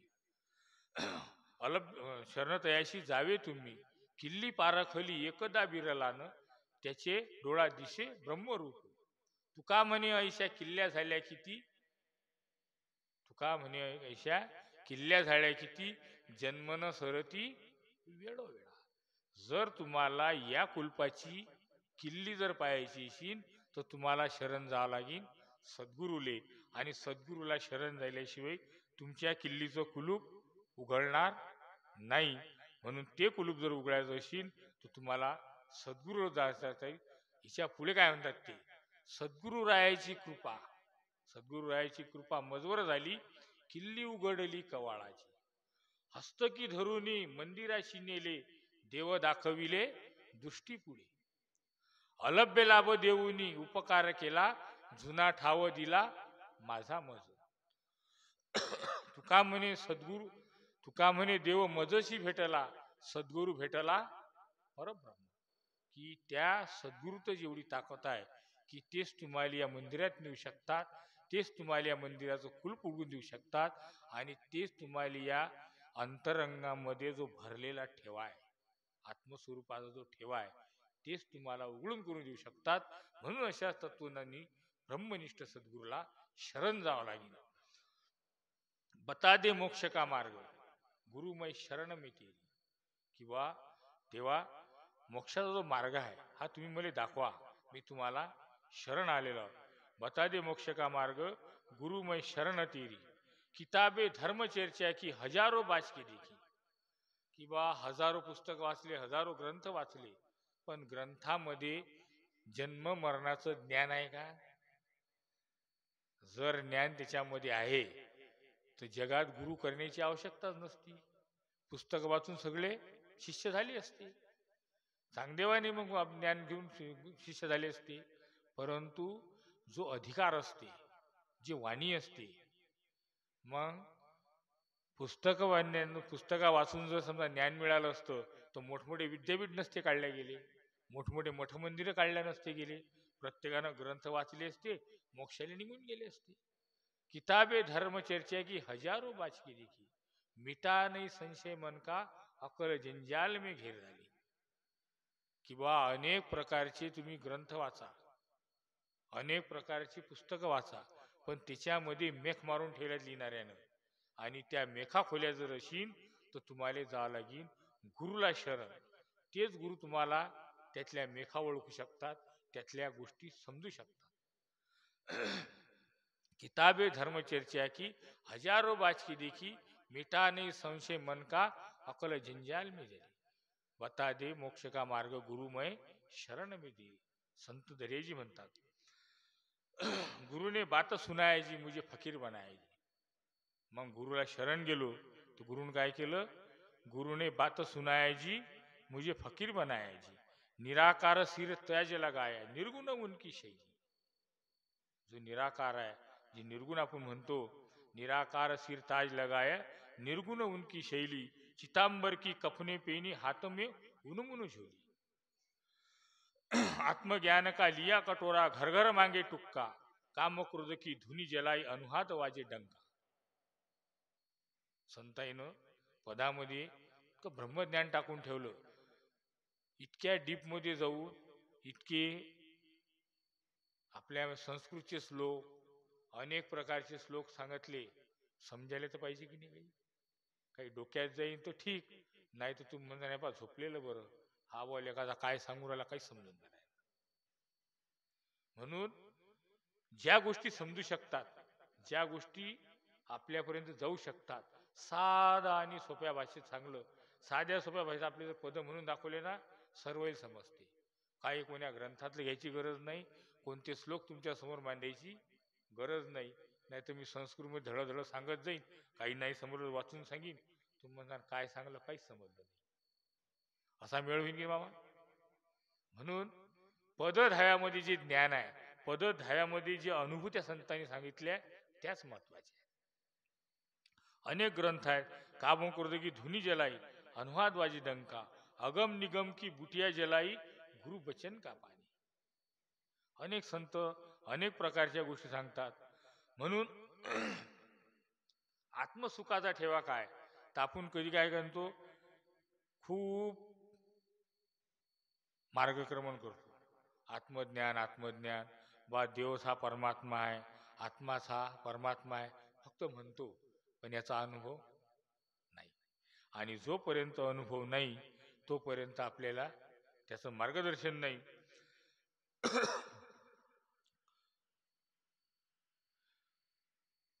म्हणून एकनिष्ठ भाव आपण तिथे मग सांगितलं, आपल्या अंतरंगामध्ये काय काय आहे काय काय नाही याचा आपण पाहतो आणि त्याची अनुभूती घेणे, यालाच म्हणतात आत्मसुख. म्हणून आपण पहिल्या ओळीने सांगितलं, ऐसा गुरु करावा जो दावी आत्मसुखाचा ठेवा. भेटवी देवाच्याही देवा तोची सद्गुरू. मग सद्गुरू स्वरूप जर आपल्या या ठिकाणी अनेक ठिकाणी म्हटलं, पण मग सद्गुरू आपण आरतीत म्हणतो की बा सद्गुरूची कृपा कधी होईल, सद्गुरू कधी भेटतील, कधी नेतील.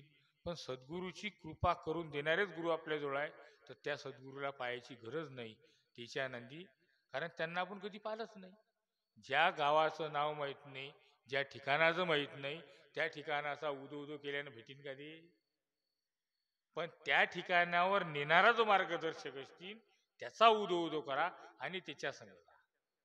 म्हणून गुरुने माझी मजपाशी दाखविली काशी, पूर्वेकडून काढिले पश्चिम पंथे चालविले, 21 स्वर्गावरती नेले मूळ तीर्थाशी.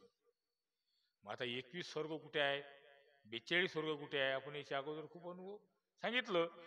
अवघड पश्चिमेचा वाट, बिकट त्रिकुटाची वाट. वरी श्रीहाल गोल्लाट ओलांडून त्याशी, गुरुने माझी मजपाशी दाखवली काशी. की त्या गुरुला जर शरण गेलं तर त्यांनी तुम्हाला तुमची काशी तुमच्याजवळच दाखवली. पण काशीत आंघोळ करायला यावेळेस किती जण गेले आणि किती जणांचे हाल अपेष्टाच झाले. खूप आंघोळ करून आले. तर काशीत जर आंघोळ केल्यानं जर समजा जीवाचा कल्याण झालं असतं तर संताईनं गुरुने माझी मजपाशी दाखवली काशी लिहिलं असतं का?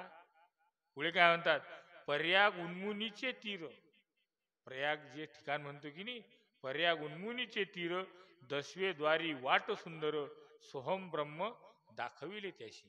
की जे तुमचं 10वं ठिकाण आहे, 9 खिडकी आहे आणि 10वा दरवाजा, किंवा 9 दरवाजे 10वी खिडकी, ज्याला ब्रह्मरंध्र म्हटलं, त्याला संतांनी प्रयाग उन्मुनीचं तीर म्हटलं. की त्या ठिकाणी जर तुम्ही पोचले तर प्रयाग उन्मुनीचं स्थिर हे आहे. त्रिवेणी संगम कुठं आहे तेही तुम्हाला अगोदर सांगितलं, जरी माहित नाही तरी एक वेळा सांगतो.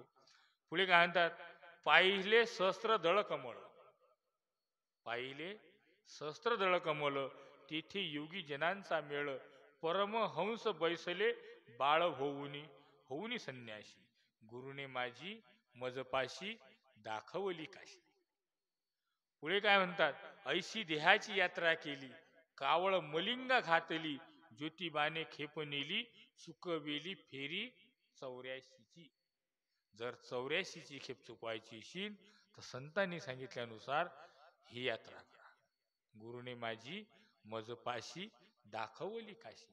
की त्यांनी तुमच्या आत्मसुखाचा ठेवा तुमच्या अंतरात दाखवला, म्हणून तुमची काशी तुम्हाला तुमच्या अंतरंगातच मिळाली.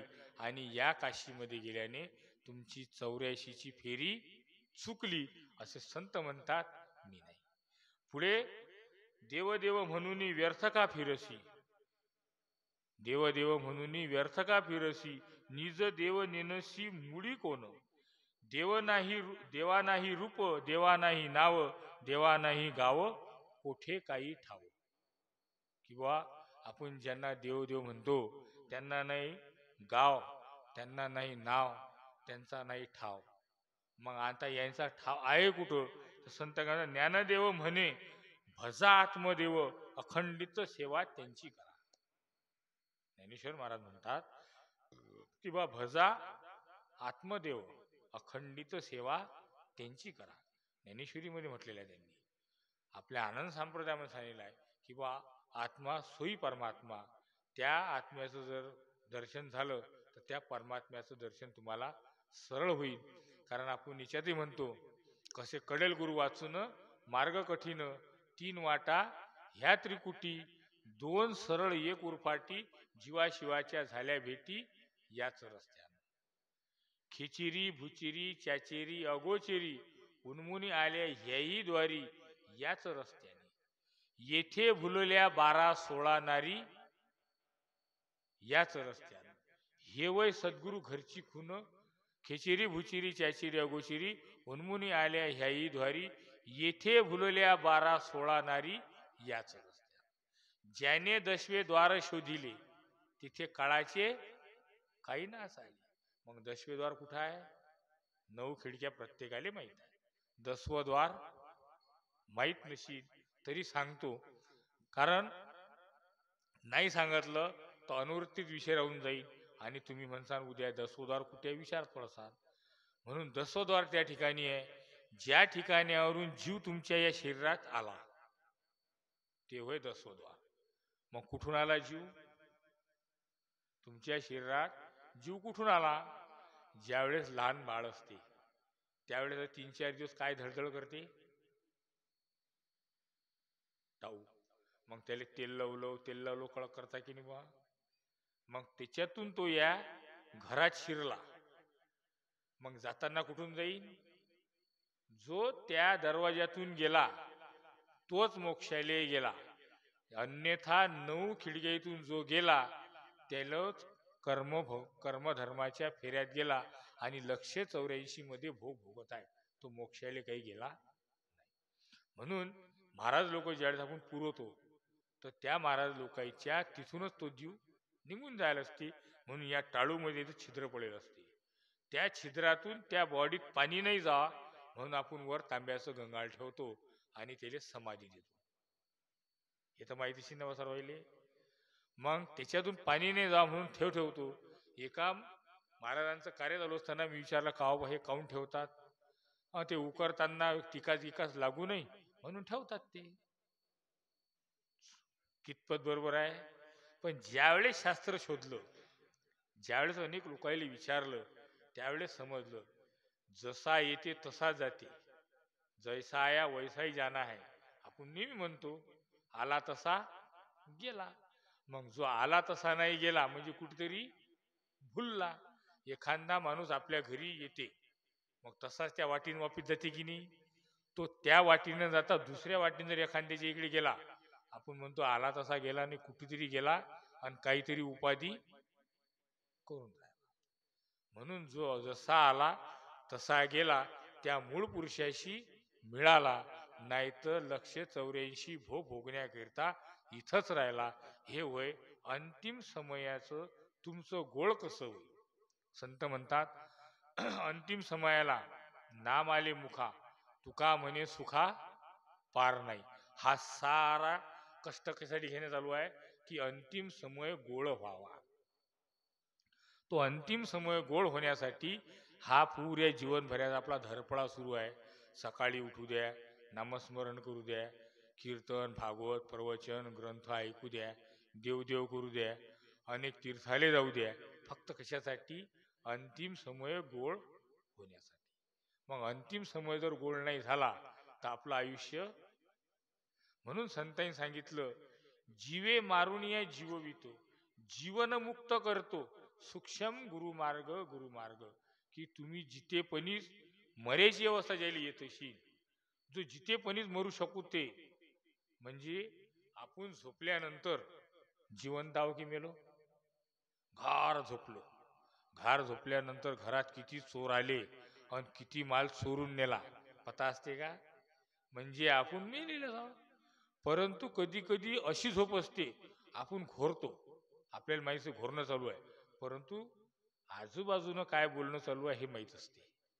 त्याले म्हणतात जीवे मारुनिया जीववितो, झोपीन पण जागृत राहील. कारण झोप कोणाले आहे? शरीराले आहे. झोप कोणाले आहे? मन आले. कारण झोपल्यानंतर स्वप्न पाहतो की नाही बा? मग स्वप्न पाहणारा कोण आहे? जो स्वप्न पाहणारा तो जागृत असते. झोपेमध्ये घारघूर झोपून जो जागे असेल, समजा त्याची उन्मुनी अवस्था लागली, तुर्या अवस्था त्याच्याही पुढे आहे. कारण 3च अवस्था आपण भोगत असतो, स्वप्नी, सुषुप्ती आणि जागृती. चौथी आहे उन्मुनी, जी आपण आता म्हटली. खिचिरी भुचिरी चाचेरी उन्मुनी आल्या ह्याही द्वारी, याच रस्त्यानं येथे भुलल्या 12-16 नारी, याच रस्त्यानं. ज्याने 10वे द्वार शोधिले तिथे काळाचे काही नास आले, जन्म मरण कुंडले.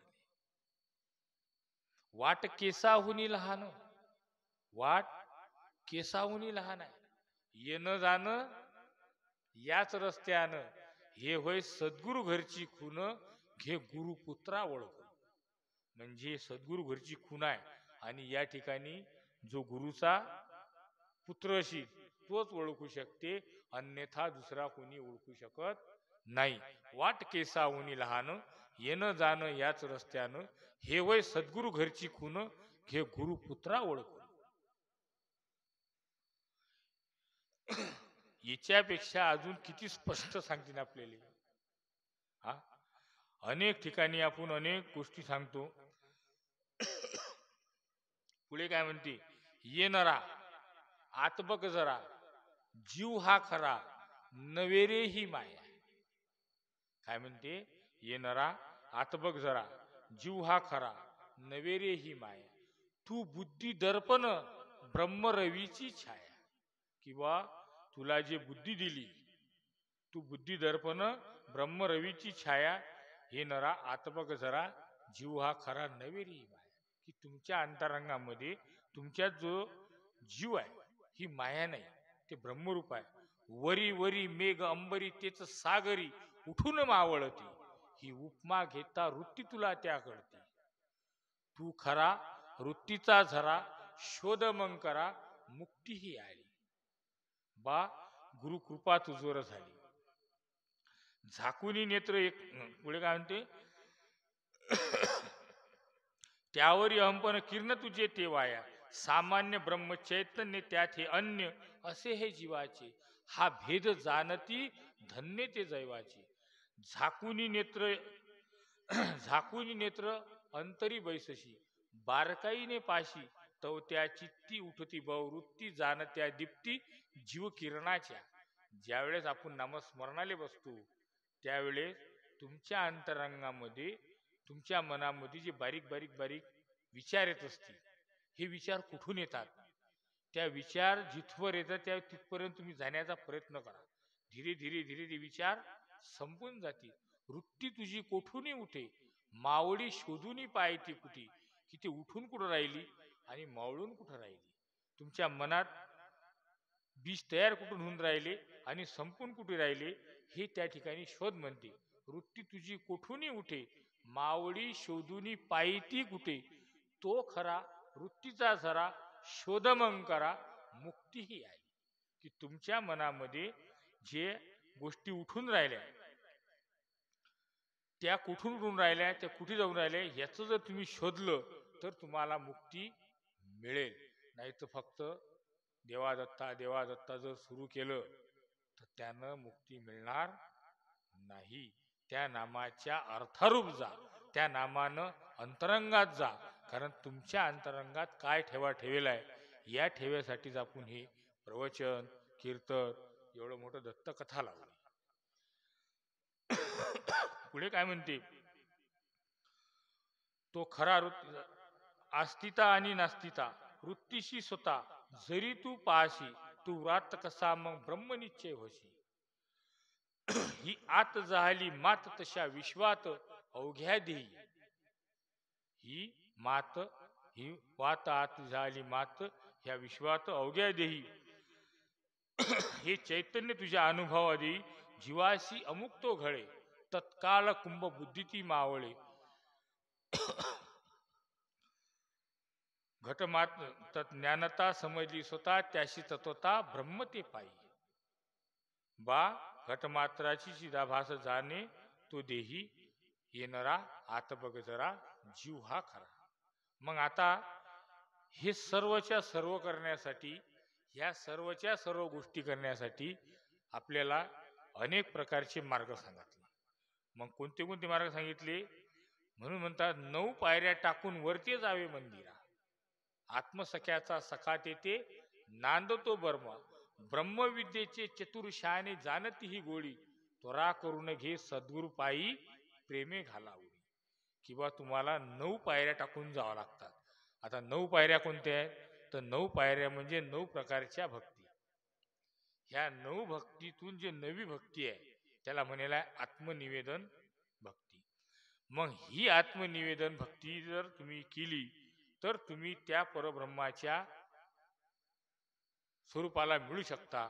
नाही तर ज्या खालच्या 8 भक्ती आहेत, या 8 भक्तीमुळे तुम्हाला अनेक प्रकारची देवी देवतांची भेट होईल, अनेक प्रकारच्या गोष्टी तुम्हाला मिळतील, पण मुक्ती मिळणार नाही. म्हणून ह्या 9 भक्त्यापैकी पहिली आहे श्रवण भक्ती. श्रवण म्हणजे ऐकणे. कारण हे ज्ञान कुठेतरी आपण ऐकलं, आपल्याला समजलं, म्हणून आपण या ठिकाणी आज बसलो की नाही. आणि आज या ठिकाणी जरी बसलो, मी जरी बोलत असीन, पण मी बोलणार नाही, बोलून घेणारा धनी वेगळा आहे. पण तुम्ही त्या परमात्म्याचं गुणगान ऐकून राहिले म्हणजे श्रवण करून राहिले, ही झाली पहिली भक्ती. दुसरी भक्ती आहे कीर्तन. कीर्तन भक्तीनं प्रल्हाद तरला, कीर्तन भक्तीनं नारद तरले. कीर्तन भक्ती हे खूप चांगली श्रेष्ठ आहे. पण कीर्तन याचा लोकांना आता दुसरा अर्थ लावला. म्हणून कीर्तन भक्ती 2 नंबरची आहे. 3 नंबरची आहे स्मरण. स्मरण म्हणजे तुम्ही आठवण करा की तुम्ही कोण आहे. आपण कोणाचा पता आहे का? खुद का पता खुद को नाही आणि खुदा का पता ढूंढणे चले. आपण कोणा हेच माहीत नाही आणि साऱ्या जगाचा अभ्यास आपण करून राहिलो. म्हणून पहिले म्हणतात स्मरण, नंतर सेवा. सद्गुरु सेवा देमशी देवा, सार्थक होईल जन्माची. म्हणजे सद्गुरु सेवा म्हणजे का हो? महाराजच्या अटी जाणे, त्याचं पुरं काम करून देणे, त्याचे हातपाय दाबून देणे, त्याला झोपून देणे हे नाही. सेवा म्हणजे सद्गुरूची सेवा, नामाचे सुमरण लावून या ध्यान त्रिकुटाशी. की जे गुरुनं तुम्हाला सांगितलं त्याची तुम्ही सेवा म्हणजे त्यांनी सांगितल्यावर नामस्मरण करा. ते जे सांगतील ते करणे म्हणजे ते त्या सद्गुरूची सेवा आहे. दुसरे आचरण. कारण आचरणावर अनेक वेळा म्हणतात किंवा नाही, ते मोक्ष मिळण्यासाठी आपलं आचरण पाहिजे.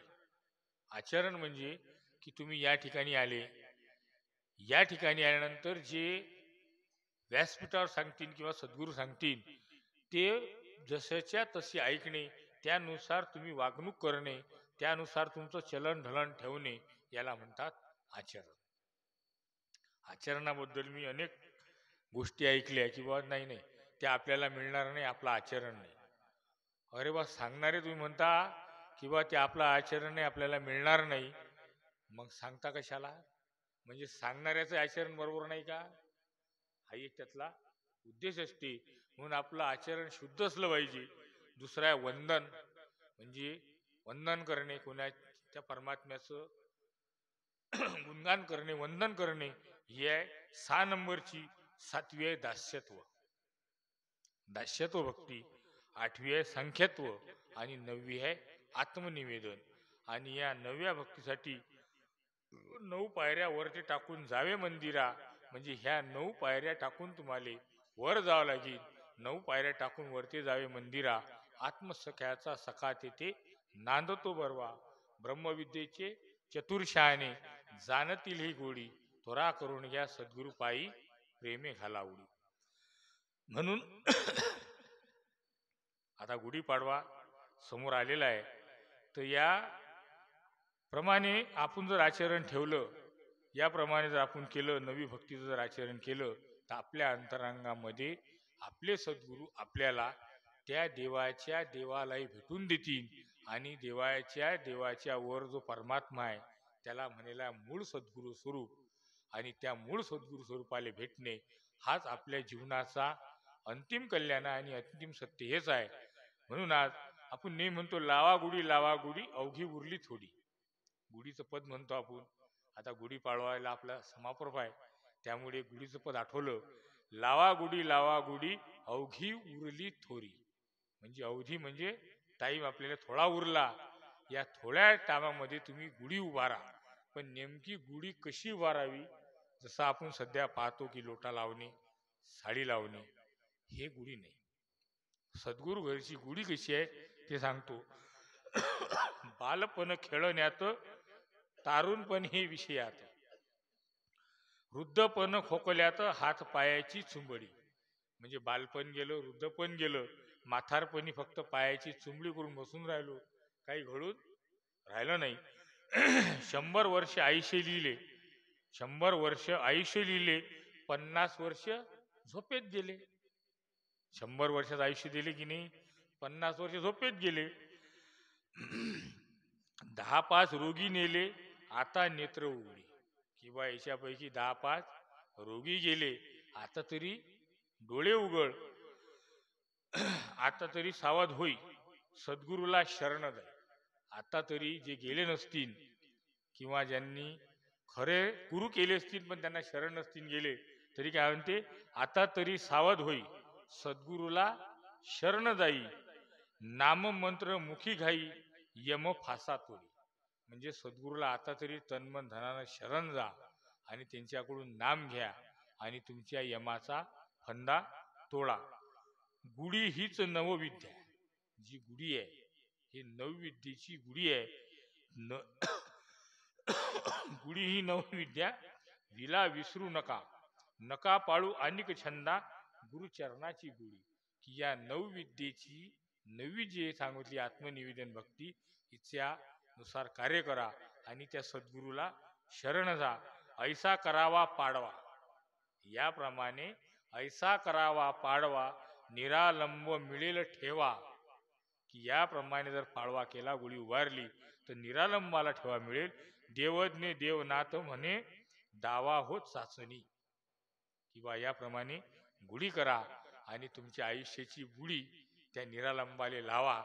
हीच या ठिकाणी तुम्हाला त्या सद्गुरू महाराजच्या कृपेने सांगण्याचा प्रयत्न करतो. आणि आजची झालेली सेवा ही सद्गुरूच्या चरणी अर्पण करतो. आणि माझ्याकडून कळत न कळत काही चुकीनं जर शब्द निघाला असेल तर मोठ्या मनाने माफ करा. आणि चांगलं वाटलं असेल तर ते आपल्या जीवनामध्ये आचरण करा. हीच आजची आपली गुढी आणि ह्याच आपला आजच्या या सप्त्याचा संदेश. की गुरु ऐसा करावा, जो दावी आत्मसुखाचा ठेवा, भेटवी देवाच्याही देवा, त्या नावे सद्गुरू. हे एवढं सांगून माझी सेवा संपवतो. झालेली सेवा सद्गुरूचरणी अर्पण करतो. सद्गुरू महाराज की जय. अत्रि अनुसया माये की. आनंद चिंतनम श्री गुरुदेव दत्त.